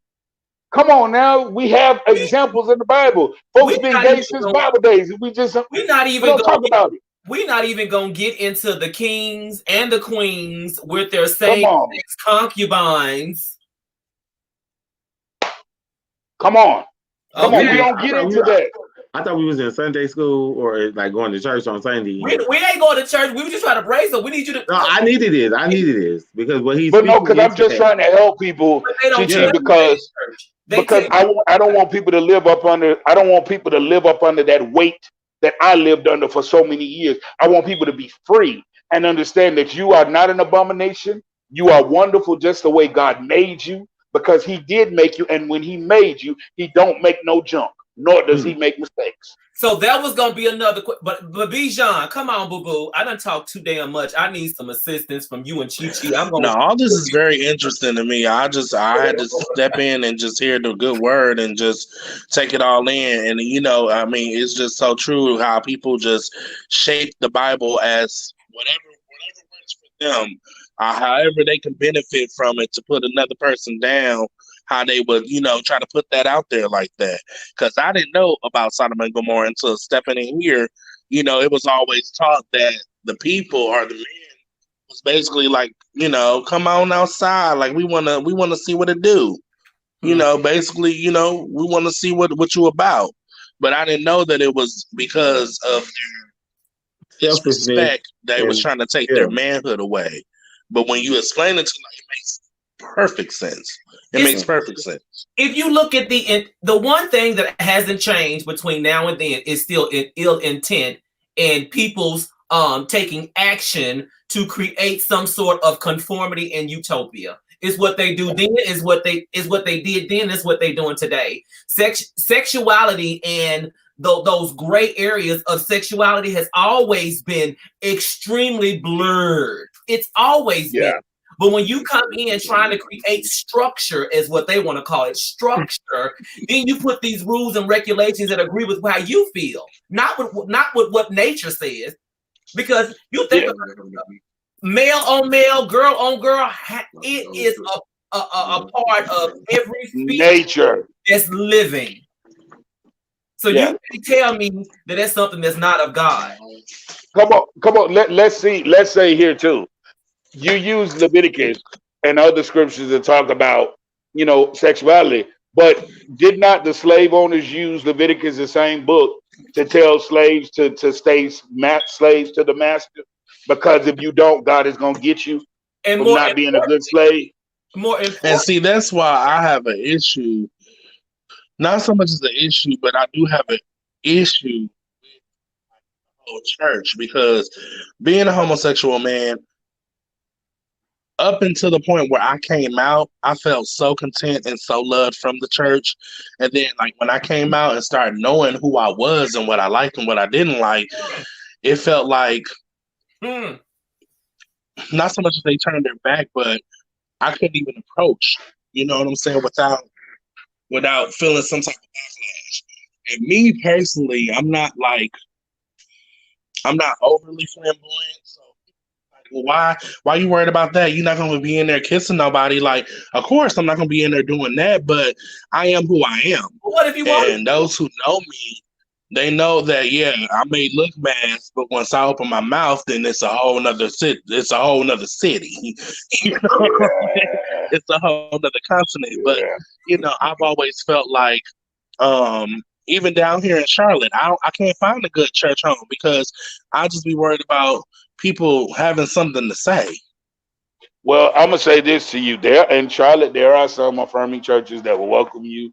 I could get if you get in touch with me after this, I Chichi to give you my information. I can get. Oh, I'm sorry, Chichi. You want to say something? I was trying to get this one out while I remember Bijan, it. I'm sorry. Bijan, let me tell you. I know you. I got to get this out before I remember. Bijan, listen to a real bitch like me. Fuck them pussy hoes. That's why I don't go to church. That's why, because when I was younger, people always made fun of me because I was playing. They always said these things to me, and then when we did go to church, the whole thing that whole Sunday was God and the fags. I'm like, well, girl, can y'all talk? So And that's you why I told us never something was else. Damn, like I never right. was really a fan of church, but bitch, I just learned the church by hearing it, by hearing people, speaking good things over my life, and me going there or certain days, just getting the message for me. Right. You know what I'm saying? So what we need to stop doing, we need to stop trying to please everybody because sometimes you can't please everybody. And Well, you know honestly, what? I, That too. I take that so much from you and Madison, and even Miss Mary, because like I'm an actor. I'm an actor. They say once you get paid for it, you are an actor, and I'm an actor. Yep. But I'd be so scared to broaden my horizons and jump into the comedian field because I'd be so worried about the straights or the six people having something to say. They're gonna always have something They're to gonna say. always have something to say, but I always say, what you got to do is get in there. And but you make your coins, Yep. you make fun of. Well, I do, bitch. I talk about my shit. I talk about me. I ain't gonna talk about no next bitch. I'm gonna talk about my shit. Talk about the shit that I've been through, my flaws, my struggles, what I go through on a daily basis for me. And then, like I said, I get in here. I let y'all come in here because I try to make it some type of comical way so we could be in here. So no matter right, what you're going through, you can always have like a sense of humor. You get what I'm saying to just Yeah. make it kind of funny because Yep. some of this stuff, but some of the things that we really go through, it really fucks with us on a daily basis. And some of us really yeah, do have mood swings because we keep a lot of stuff bottled up inside, Yep. and then we don't realize that we might be hurting our friend over here. We don't see it until somebody bring it to our attention. So my thing is just, baby, just live into your truth and accept the fact that we are different and we have to love on each other in our own community, which we really don't do that. So right. let me say Oh, I'm sorry. Oh, if those other comedians that you worried about, the straight ones that's fucking around in my DMs, in Chi Chi DMs, and in Pastor Don's DMs, honey. Okay, here's the thing: if they let their bullshit stop them from being great, they wouldn't be anywhere. Because a lot of them hoes is doing a whole bunch of shit: drugs, raping, Mm. molesting, killing, everything, and they still going up there and doing what they have to do. So when you own your shit and you own your truth, can't nobody hurt you with your own shit. right. Now say And what you that's was going why. to say, That's why. Alan. Huh? No, go ahead and say what you was going to say. That's why I went. Hopefully by the end of the year, I will be moving to Atlanta, and I want to open an actual church there called the Impact Center in Atlanta, and I want to actually open a place where. But I don't know, Chichi. I don't know if you're a Saturday person because my service on Saturday. I don't know if you're gonna get up on I mean, what Saturday, time? What time Saturday? 12 o'clock. Oh, I can come On praise the Lord, and then I can go check it up after. Yes, God know my heart. Yes, ma'am. Hello. Because And I'm in Charlotte. I I don't believe in the mind taking a Saturday 3 hour Sabbath. ride for the Lord. Because I believe in the Saturday Sabbath, so 12 p.m. on Saturdays. But I got to find the building and all that stuff. But when we move, I'm moving in at the end of the year. But then by the beginning of next year, we're gonna try to open up And and listen, and when you come, I want to do some things at your church. I want to have because what I really want to do, I really want to take this key session to the streets, and I really want to like to be like a big brother and like give the younger generation their voice so they can hear and let them know our struggles, what we went through, and help them as much as we can. Like right. do stuff at the church for them, like just give back to the community, I want to do give all back to kind of our stuff. community. I already told my husband I want to do HIV testing. I want to do Yeah. food giveaway. I want to do clothing giveaways. I want to do rap sessions for younger LGBT teens. I want to do who have gone through the same stuff I've gone. I want to do counseling because I'm also Me a too. licensed Christian counselor. I want to counsel older LGBT who grew up like I grew up, Yeah. who have not talked about it, who Yes. have not talked to somebody about it. Because, hey, man, we would have a big group. I want to do all these things because I believe that's what the church is. That's And why people listen. don't get That's why what we gonna church stay in really touch. is. Yeah. That's why we're gonna stay in touch, and that's why I brought you on here to share your story. Because when I mentioned you the other day, bitch, excuse my language, bitch, there was That's just really they was really in tune for you yesterday. Everybody was like, "Oh my god, oh my god, oh my god." But like I said, it was my fault communication wise. So and that's why I did it that's today. fine. But no, it's fine. But that's why I did it today because we need this. And you're black and you gay and you went to the DL struggles and you found yourself and you knew at a younger age that you was already gay, but you just went through it because of your Christian background and your Christian values. You get what I'm saying? So Right. we need this because I will be a part. This will make me go to church, Yeah. and I would get up there and I would tell my story, even though I ain't no preacher or whatever. But I would like to share the word, But like try not to cuss.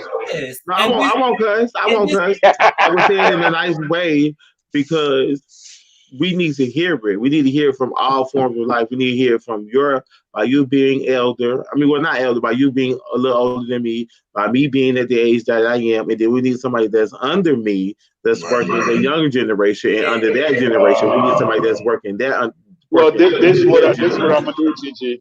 It's going. We got to the end of the year. We got till next year. But on next year, you set up a rap session, and we'll do that. We will have a rap session, a panel, and have a rap session, and we'll do that. We'll have it right there at the church. Have a rap session and a panel because we need it. Because we didn't have these things. You have it now, Gigi. Y'all. That's what I'm saying. Y'all younger folks have more support than me and Well, Savon have ever had. not my age group, I'm because only 18. Oh, Oh, well, see, in D oh, John's age group, they have that now because let me tell you now, why yeah. they have it because they're not paying. The generation today, they're not they're not playing. following like we did. They're like, no, Yeah. you don't understand that. Why does it got to be that way? And I'm not participating, and I'm not doing it if I don't see you for it. Well, But the that's because half of millennials the are stuff not. that The they millennials learn are from the not. internet anyway. Go Because ahead. They don't. Savon, me and The you. younger generation, they don't want to take. I'm really 35. I look 25, but I'm really 35, and I try to pass information down to the younger generation every day because I had no one like that. And it's like one ear and out the other. They're gonna make their mistakes. They're gonna do what they want to do, which I understand is a tale as old as time. But in the community, some of the mistakes that are being made are just unnecessary. That's Pause. because Right. they don't have anyone. Go Hold ahead. on. Let go. What you was finna say, Don Allen? Yes. So like Savon, like you and I, Savon, we're the oldest in here. You and I are still Generation X because our cutoff, the Generation X cutoff, was up until 1981. And so we're in that Generation X. They called us X. I don't know why they called us X. Couldn't tell you. The Generation X is anywhere from 70, I think it's 71 to 81. So it's a Mhm. 10-year gap. And you and I are in the Generation X gap. And in Generation X, we didn't have this growing up. We Nope. didn't have support groups. Nope. We didn't have gay centers growing up. We didn't have Nope. none of this stuff growing up.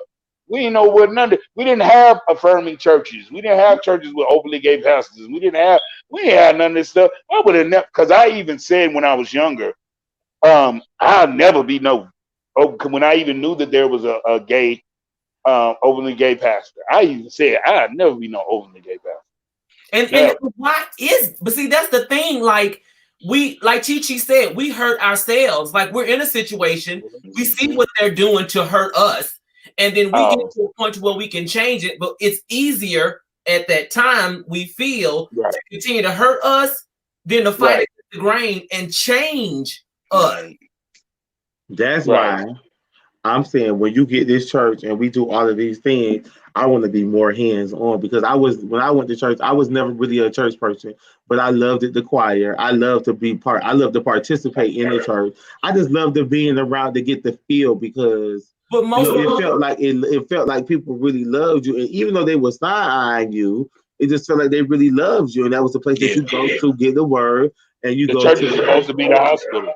It's Right. Church is supposed to be the hospital. the place you come to heal. They would, but instead, what I learned is they will use us for our gifts. What T.S. Yes.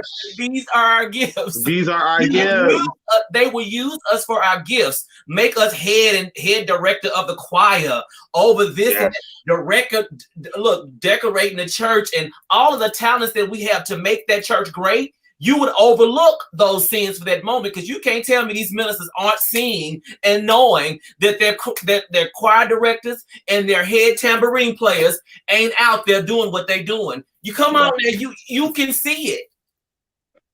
Right. But it's okay then because they tolerated us. Because it's something that they need from you. It was good for business. So, right. I'm gonna tolerate you long as you can help my ministry.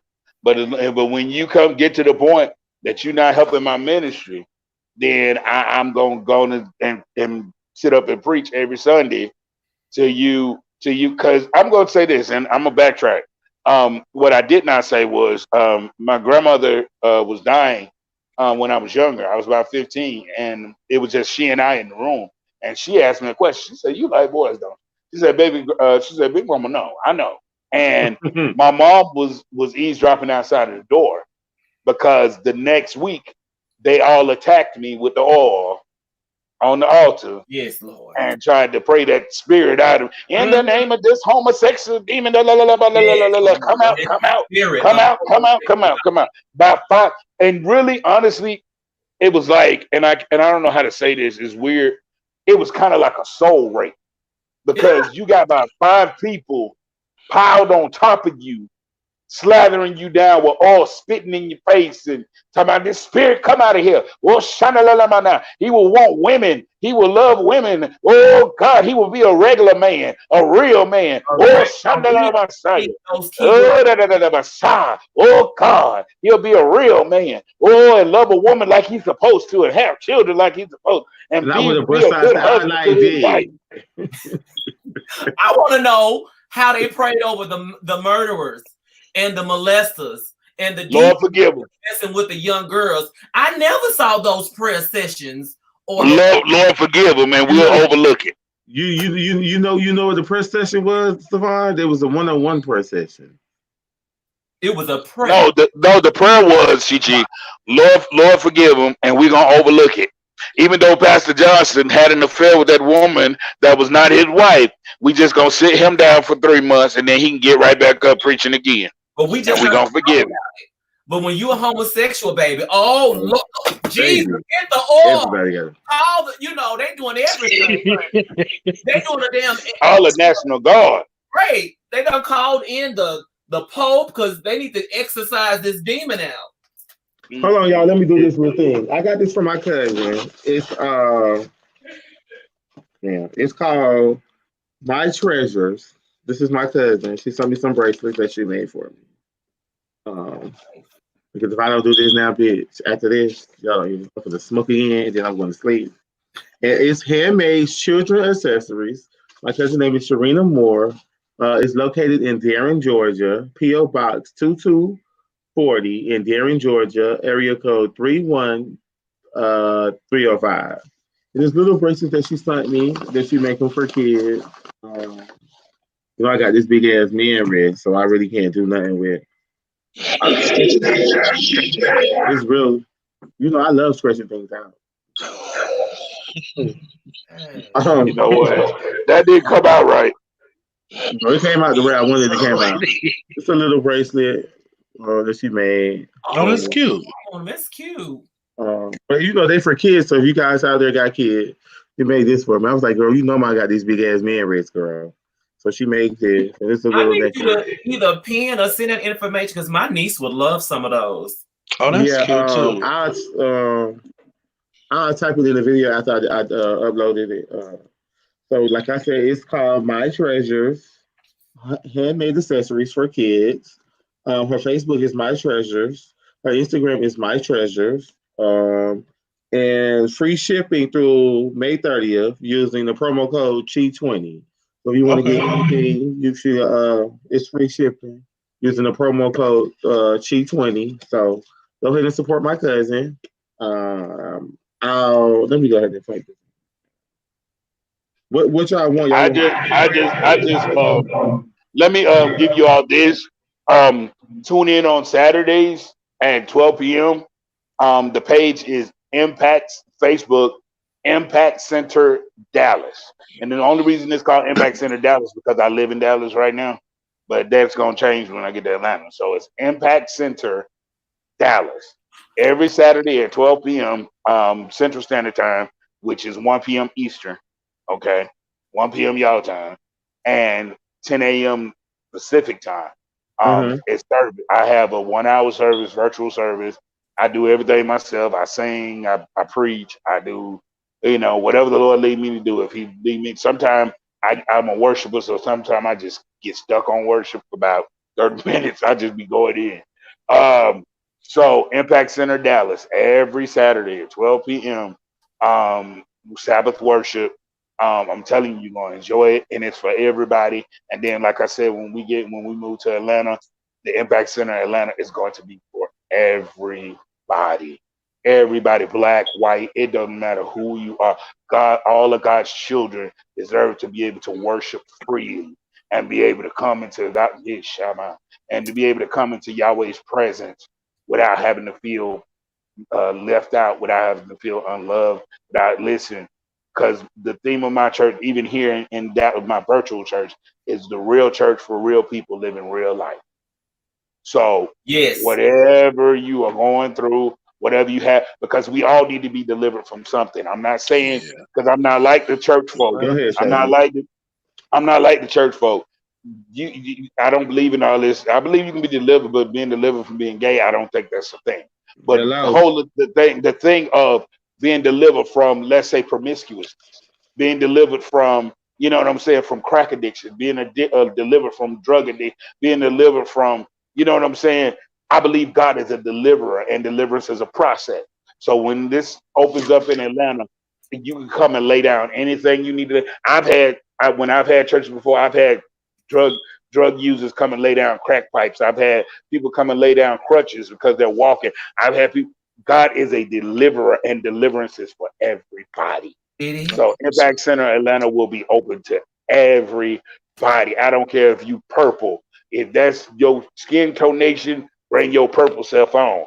I don't care who you are because I want everybody to feel the warmth and the love of Yahweh, to feel the love of God. Because growing up not feeling that love, I don't want people to not feel that love. Yeah, I understand what the church folks say. Yeah, if you love people, you'll tell them what they're wrong. Oh yeah. Oh, trust me, it's gonna be plenty of Saturdays and Sabbaths. I'm gonna tell you you're wrong. I'm not going to affirm you if you're doing wrong. No, I'm not going to sit up here and tell you. Yeah, I'm gonna tell you that who God created you to be is wonderful and good. You are who God created you to be. But I'm not going to sit up here and tell you it's all right to have 50 boyfriends. I'm not going to sit up here and tell you that it's okay to run around and you married, you got a partner and you running around. No, I'm not going to affirm you in that. If you're wrong, you're wrong. And if you Period. need deliverance, you May I need say, deliverance. And, I think people are okay with truth when it's coming from a genuine place. I think that the one thing that we've got to remember, and this is just my personal view, is that when someone is coming from a place of truth, it's not heavily praised when you're coming from a place of just lies, period. Yeah.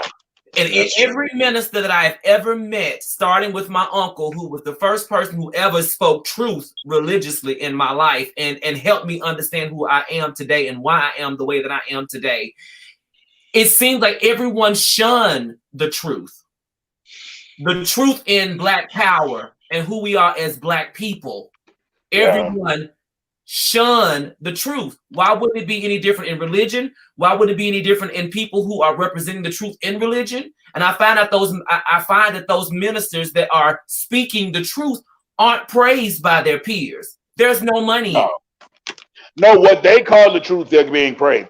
They're calling the truth. Oh, if somebody's a homosexual, you better tell them that they wrong and they need to get right. That's the truth. And gays can't stand the truth. That's why they're attacking the church Don't come now. up in that church, but you can beat that 2-month-old baby upside her head and kill her ass. But come on in, we accept you and love you for who you are. Right. That's when I have a problem. Yeah. Just like I'm gonna say this, and I'm not a political person. Just like all of the so-called Christians But if you notice, the majority are Caucasian that are supporting this maniac. That's saying that he's upright and he's moral. What about him is moral and upright? What about him says Christian? What about him says God? What about him says God like, Christ like? Wait, who we talking about? We talking about Agent Orange, Mr. Opportunist. Oh, girl, we don't say girl. Moving on, girl. Moving right along. Moving right along. I really enjoyed this session. We're gonna have to. We already been on here for 2 hours. I ain't gonna keep nobody up for long.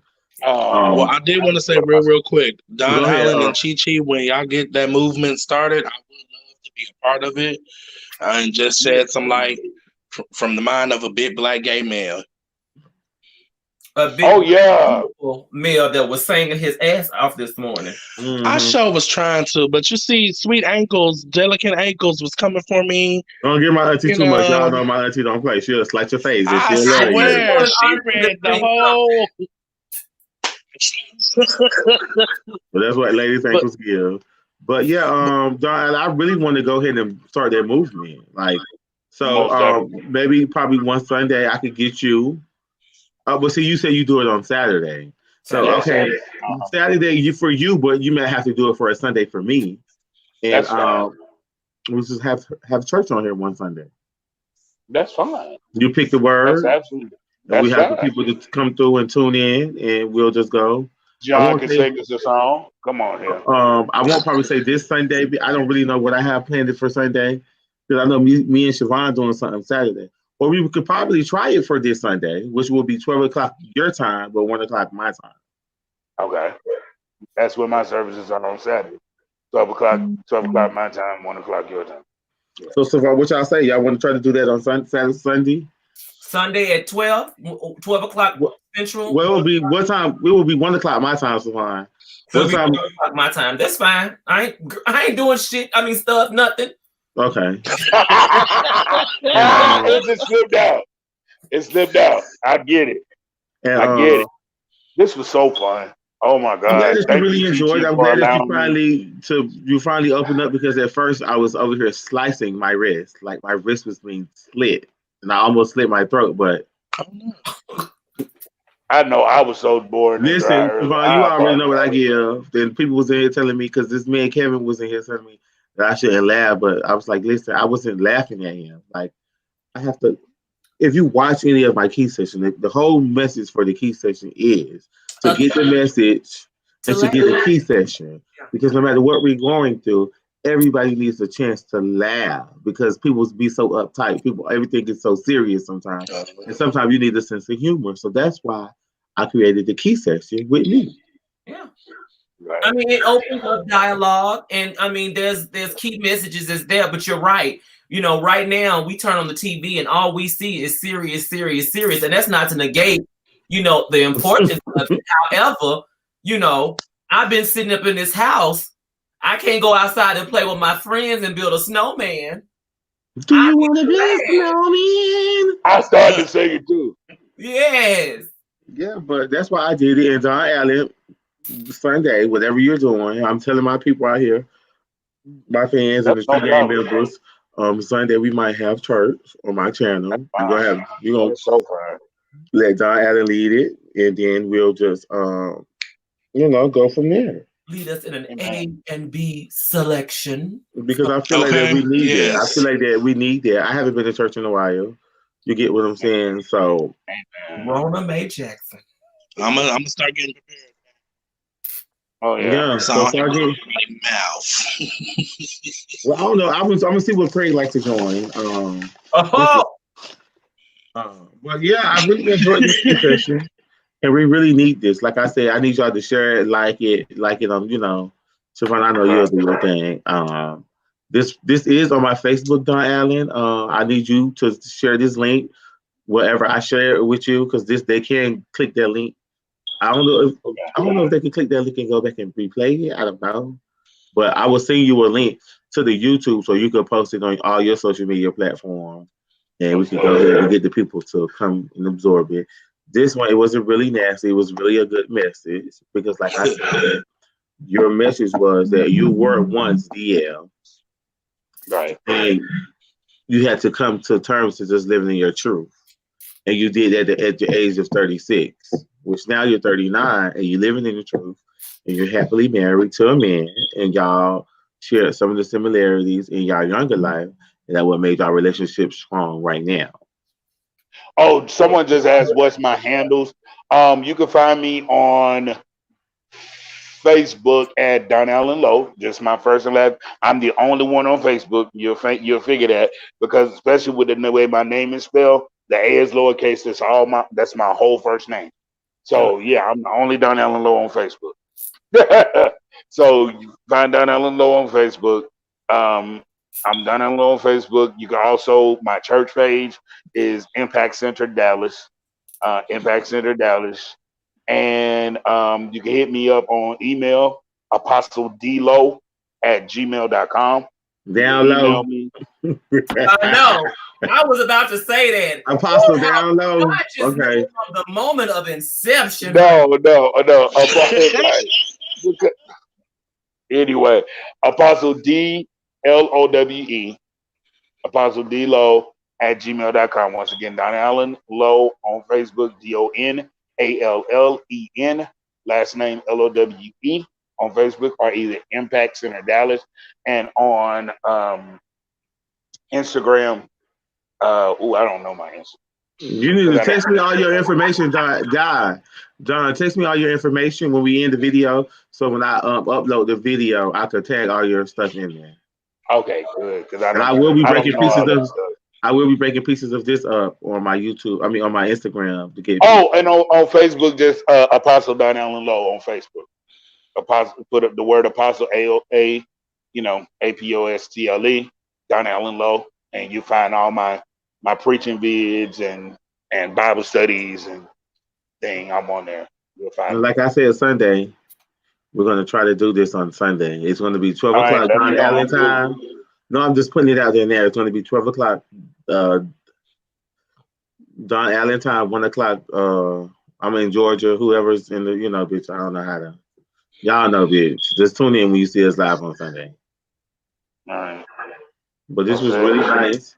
This was a great message. I thank you, Savon, for coming in, girl, and Girl, I love you. picking it up because, girl, I was over it because I was about to end it, girl. But I mean, it got better as it progressed, so I will give him that. So, Listen, you just gotta Shady. remember that he's lived a life of being so sheltered. You gotta bring, he the only way he was able to be himself is when he was in the hotel room with the DLs. And he's not you gotta bring him out.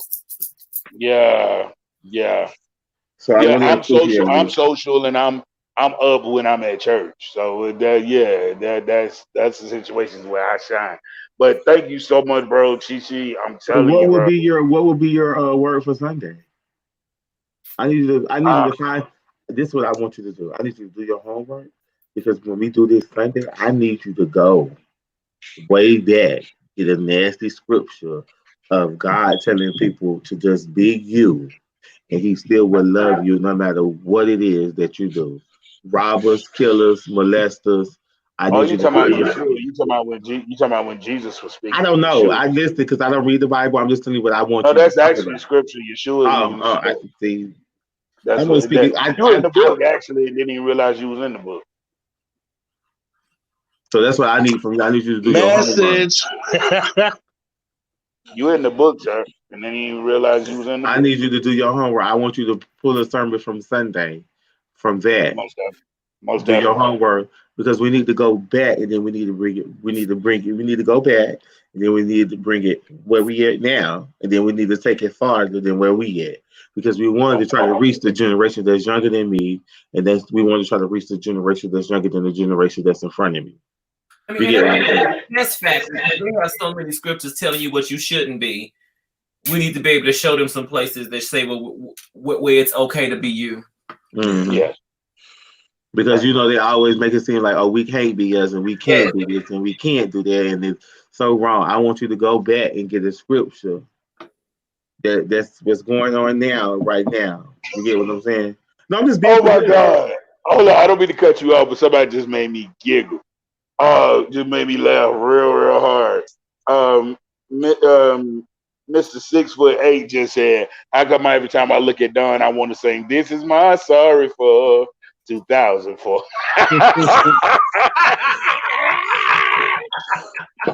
Kristen, go on with your bull crap. But yes, Woo! No, he yes, tried to say I'm giving you that Dave Hollister, look. That's what he tried to say. that was Dave Hollister. That was Ruben Studdard. Ruben Oh, Sutter. Ruben Studdard. Okay.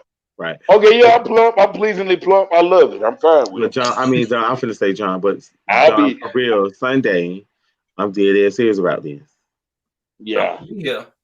And you can yeah. see we just gonna be live, we're just gonna let you go. Then we have the people come in and Oh my but yes, lord! And can I say something? And I'm sorry. I know this is not really the forum for it, but I hear something, and I'm sorry. I got to give it because if I don't, I'll be held accountable for it. Savon, um, I just heard. I'm sorry. I'm prophetic too, so I hear stuff, and I heard this. 100%. The Lord told me to just give you this. Soon as I stop worrying how the story ends, when I let go and I God, let God have his way. That's when things start happening. When I stop looking at back then.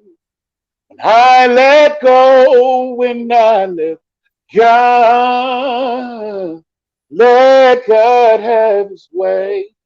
That's what he told me to tell you. That's and thank because you. I'm telling you all my business. I come from a very religious background, and there is Yes, a work for me in it, and I know it, and I've stayed away from it only because Yeah. That's what he gave me to give you. I'm sorry. Because I don't want to be held accountable for the Lord giving me something. I don't give it to you. And I don't care what platform I'm on. I'm going to do the work of the apostle. Whatever the Lord gives me, I got to give it to you. And it's Hakobo Shanda. I'm sorry. I don't That's mean all to go right, there. Savon. I He's don't still mean to talking go. to you, baby. He's I don't still. mean to go there. I don't mean to go there. But Chichi, I just heard the Lord say that baby, it's working. listen, that's what That it's working in your favor and it's starting to work for you. God says he's doing a 360-degree spin in your life. He said everything that came around went around. God says he's bringing it back to you. And now he's bringing it back to you in a good way. God says, not only am I bringing it back to you, God says, I'm going to heal you in some areas that you needed healing in and you didn't even think you needed healing in. But God says, I'm healing you right now. I'm touching you. I'm going from the crown of your from the crown of your head to the sole of your feet. God says, I'm also bringing finance back into you. God says, I'm pouring into you because you poured out. God says, now I'm pouring back into you. Hallelujah. Thank you, Lord. Okay. I'm sorry. I'm mm. sorry. But anyway, next Tuesday I will be live Really? again with my friend and she do reading with the card. So yes, I saw an excerpt of that. Make on sure my Instagram. you know how to reach me, Don Allen. I saw that. I thought that was real cute too. So she said I'm going to do it with live with her on Tuesday. That's my girl Fallon. I met Fallon like a couple of years ago. I want to say like probably like maybe like 7, 8 years ago in New York City, and I told Fallon I want her to be my baby mom. Mm. So and we ever since then, me and her became real good friends, and we've been talking. And she wrote me today, and I told her I said, well, next Tuesday I want you to come on live and give me a reading. So if you guys want to come through and you want to tip her and you want to donate, some coins for her to give you a reading, I will have the lines open for you on Tuesday. Mm-hmm. It works for Okay, me. Chichi, I see you building your platform, boo. Now, Build up I'm that sorry, thing. Gigi. I wasn't trying to hijack and I wasn't trying to No, get super God, duper spiritual, listen, but listen. Let when me I explain hear something to something, I you. have to get. Let me explain something to you, baby. With me, whatever he lays on you, because I'm the same way. If I have to get it out whenever it moves in me, whatever he does when it moves in me, I do the same thing. So whether you want to hear it or whether you don't want to hear it, it's just going to come out the way it's going to come out. So you don't have to keep apologizing about something. This the show was about you. The people seeing what you do, they really enjoyed this. It was no really nothing bad in the beginning. Like I said, it was kind of shaky, but when you came in here and you opened up more, they knew your story. You get what I'm saying? And the way you just came over here, got my good auntie over here, bitch, just about to fall out, bitch. It was real. You know what I'm saying? So I believe in everything. Like I don't know the word. I just only know about the things that I've been through, and I only could tell you about my own personal experiences in life.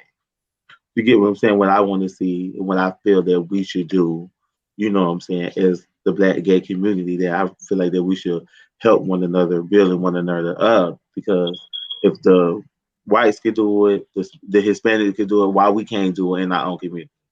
Right. Right.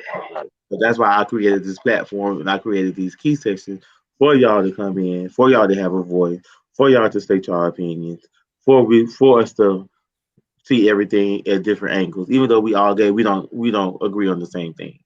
So Right. that's my thing. Sunday, I wanted to do this Sunday because I want you to come in with a, like I told you, do your homework, take something back and bring it for what we're going through. So we need something for the coronavirus and we need something for us because at the end of the day, we still are being treated like we don't exist, like we're not good people. So Right. and we are Savon, great. I got your inbox. I'll answer. We are great people, and we You heard have me? people that. Yes, Okay, I Savon, I got hear your you. inbox. We are great Okay. people, and we have people that really, really love us. You get what I'm saying? And they always make Right. it seem like we are so nasty, like we ain't human. No, bitch, we got feelings, Wilder. and Yes. you know what I'm saying. So And that's that's on why, purpose. They yeah. spin that narrative to feed their message. So But you got to remember they're doing it just like how they did black folk back in the day. Because you remember they used to tell black folk that we were subhuman. Yeah. We were Yeah. half human. We weren't even a full human. We're nothing, and we're animals, and we're less than people. And so now, and you know what's so sad about it? Now black people are doing the same thing to gay folks. Isn't it sad? And It to was each done. other. It was done. It was Yeah. done to black folk, and Yep. they turning around and they doing the same thing to gay folk. The But same against thing they were doing. all the let's see, that's why we need all this, the quotes, all the fashion, all the dances, all the lingo. and that's why Sunday. I need this. We need to repick this up. So if you guys didn't be able to see this, make sure you guys go back and rewatch it because Sunday it's gonna be a sermon from what we talked about today. Almost Mhm. there. So I'm so. I love this. Don Allen, they said they want you to pray over Savon before we leave out. Yeah, gotta stop. That what Bambi said, girl. I know. We can. Well, Don Nah. Allen, go ahead and give us a closing prayer while we're leaving. Almost definitely. Let's bow our heads. Father God, we thank you. We thank you for this time that we had tonight. God, we thank you that now the truth is living in, because you said that they that worship you must worship you in spirit and in truth, not in a lie. And God, we thank you. Lord, we thank you for freedom. We thank you for truth. We thank you for your knowledge. God, I thank you even for Brother Chichi, God, using him as a tool, God, tonight to get this message out to somebody. Because there's somebody that was on, hey, there's somebody that was even on the edge of suicide tonight, God. Somebody was on the edge of giving it all up because they felt like they could not handle it anymore. Somebody was even on the edge of giving everything up and giving it all away because someone has told them that God does not love them, but God, you love them too. And Father, we thank you. God, I pray for Savon. I pray for my brother Bajan. I pray for him. I pray for everyone that was on here tonight, everyone that's looking, everyone that's watching. Father, I ask that you supernaturally, even during this time of crisis and coronavirus, I pray that you supernaturally fill them, fill their bellies, fill their wallets, fill their bank accounts. Father, I ask that you will go in and supernaturally do a thing and do a work. God, we know that we have stimulus checks. We know we have all that stuff coming. But God, we know that you are the rich. You have the riches. You hold everything in your hand. And Father, we thank you. We thank you, Lord, that those who are unemployed by this virus, God, we still ask you, God, to feed them until they want no more. Father, we ask, God, that you would continue to give them everything they need and everything they need in their coffers. And we thank you tonight. God, I ask that you would just bless us, each and every one of us, name by name, person by person. Go out in the airways, God. You go out, you heal, you touch, and you deliver. In Jesus and Yeshua Christ's name we pray, through grace, through his Father Yahweh. Amen, amen, and Amen. Amen. Yes. Oh, that was touching. amen. Okay. Listen, so we need to do this Sunday. He spoke to me when you was praying. This need to happen Sunday. So all the people that was in here, I'm gonna try to make this happen Sunday. So if you could come Sunday, it's gonna be Okay. 1 o'clock my time, 12 o'clock John Allen's time because he's in Dallas, Texas. We're gonna do this Sunday. Hopefully this weekend. Well, hopefully by Sunday I've been paid for the program because I've been using this program so much, girl. It was like, well, girl, well, you've been using the free, girl. You just been taking advantage of the free, girl. So we need to go ahead and pay for the program, girl. So hopefully by Sunday, girl, I've been hustled and scuffled, girl, to pay for the program for Sunday so we can have church on Sunday because we need this. And Don, you really did a nice job. Man. Thank you so Well, I very will much. be Thank there. you. See, to me, what I like to hear a man preach. I love to hear women preach, but for me, I love to hear a man preach because I feel like Amen. it's coming from a different place, or it's coming from a man, like it's coming from God, then me, then you know what I'm saying. Yeah. So, that's that's what I feel. But I really enjoyed this, Savon. I love you, Auntie. Love you too, boo. You know you my Auntie girl. I love you. I'm gonna get there.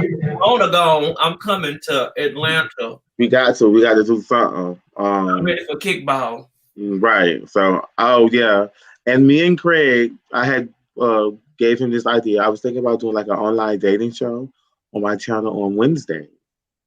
So if you guys are single and you're thinking about online dating, because Don Allen did say something about long distance relationships. So what you will do, I will probably have the flyer. Try to get the flyer made like next week, so we can have a whole week to promote it.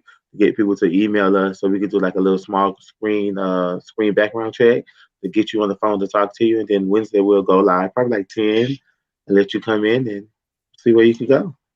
Because All right. everybody's looking for love. So, Most definitely. so I it's, so enjoyed it's myself. gonna be for the LGBTQRSTUVWXYZ people at first, I see the alphabet community. and then I'm Not gonna the see alphabet community on the stage. how it goes from But I told Craig, Send me the Facebook link to this as well, Chichi. I told Craig about this yesterday when Craig was live because I didn't go live. I didn't go live. Like I was on Craig live for like an hour last night, so I was just like, he was like he liked it, and I just wanted to That was funny. I wanted to see would you guys go ahead and want to be a part. So, Bijan, when I get everything ironed out with Craig, I will keep you guys posted. Well, I'm gonna be promoting it in my live videos. So if you guys are live on you guys' platform, just let them know. Me, Craig, well, me, Chi, and Craig, because it wasn't his idea, bitch. It was mine. But so, um, that's what me and Craig are trying to do. Because Maddie's gonna Oh, do I'll her be putting show. you out, DGG. Maddie's gonna do her show. Who wants smoke? When she did the singing stuff. So she's gonna do that on Thursday. Me and Craig, me and Craig should be Wednesday. I do my live for my channel on Tuesday because it's a cheese day for y'all. So yeah. And I'm trying to get Miss Sophia because I love Miss Sophia, so I got to get a nasty key session with her. So appreciate each and every one of you bitches. Well, thank you for having me on, Chichi. You're welcome, Don Allen. And I will see y'all later. I'm about to head out, get something to eat, Donallen. It was nice meeting Where you and you at? Savon. You know I love you, baby. Bijan, where you at? I'm in Charlotte, North Carolina. Oh, okay. So it's still 11 something over there. All right, ladies and gentlemen, thank you. It's been another nice night. Savon, if you find out any information from me, I feel free to call me. And I need to probably do a conference call with me, you, and Don Allen probably like tomorrow. okay. So we can work out something. It will have to be after the 4 p.m., 5 p.m. your time, but we can do it. Oh, yeah, because I forgot you be at work. So, Don Allen, yeah. So I'll send you the link. If I don't send it to you tonight, I probably when I got high and went to sleep. But first thing in the morning, Don Allen, you shall receive. You shall receive the link. All right. All right. Love y'all. y'all. Be blessed. Y'all have a great night. You too. See you later, Auntie. Bye, baby. All right. Bye.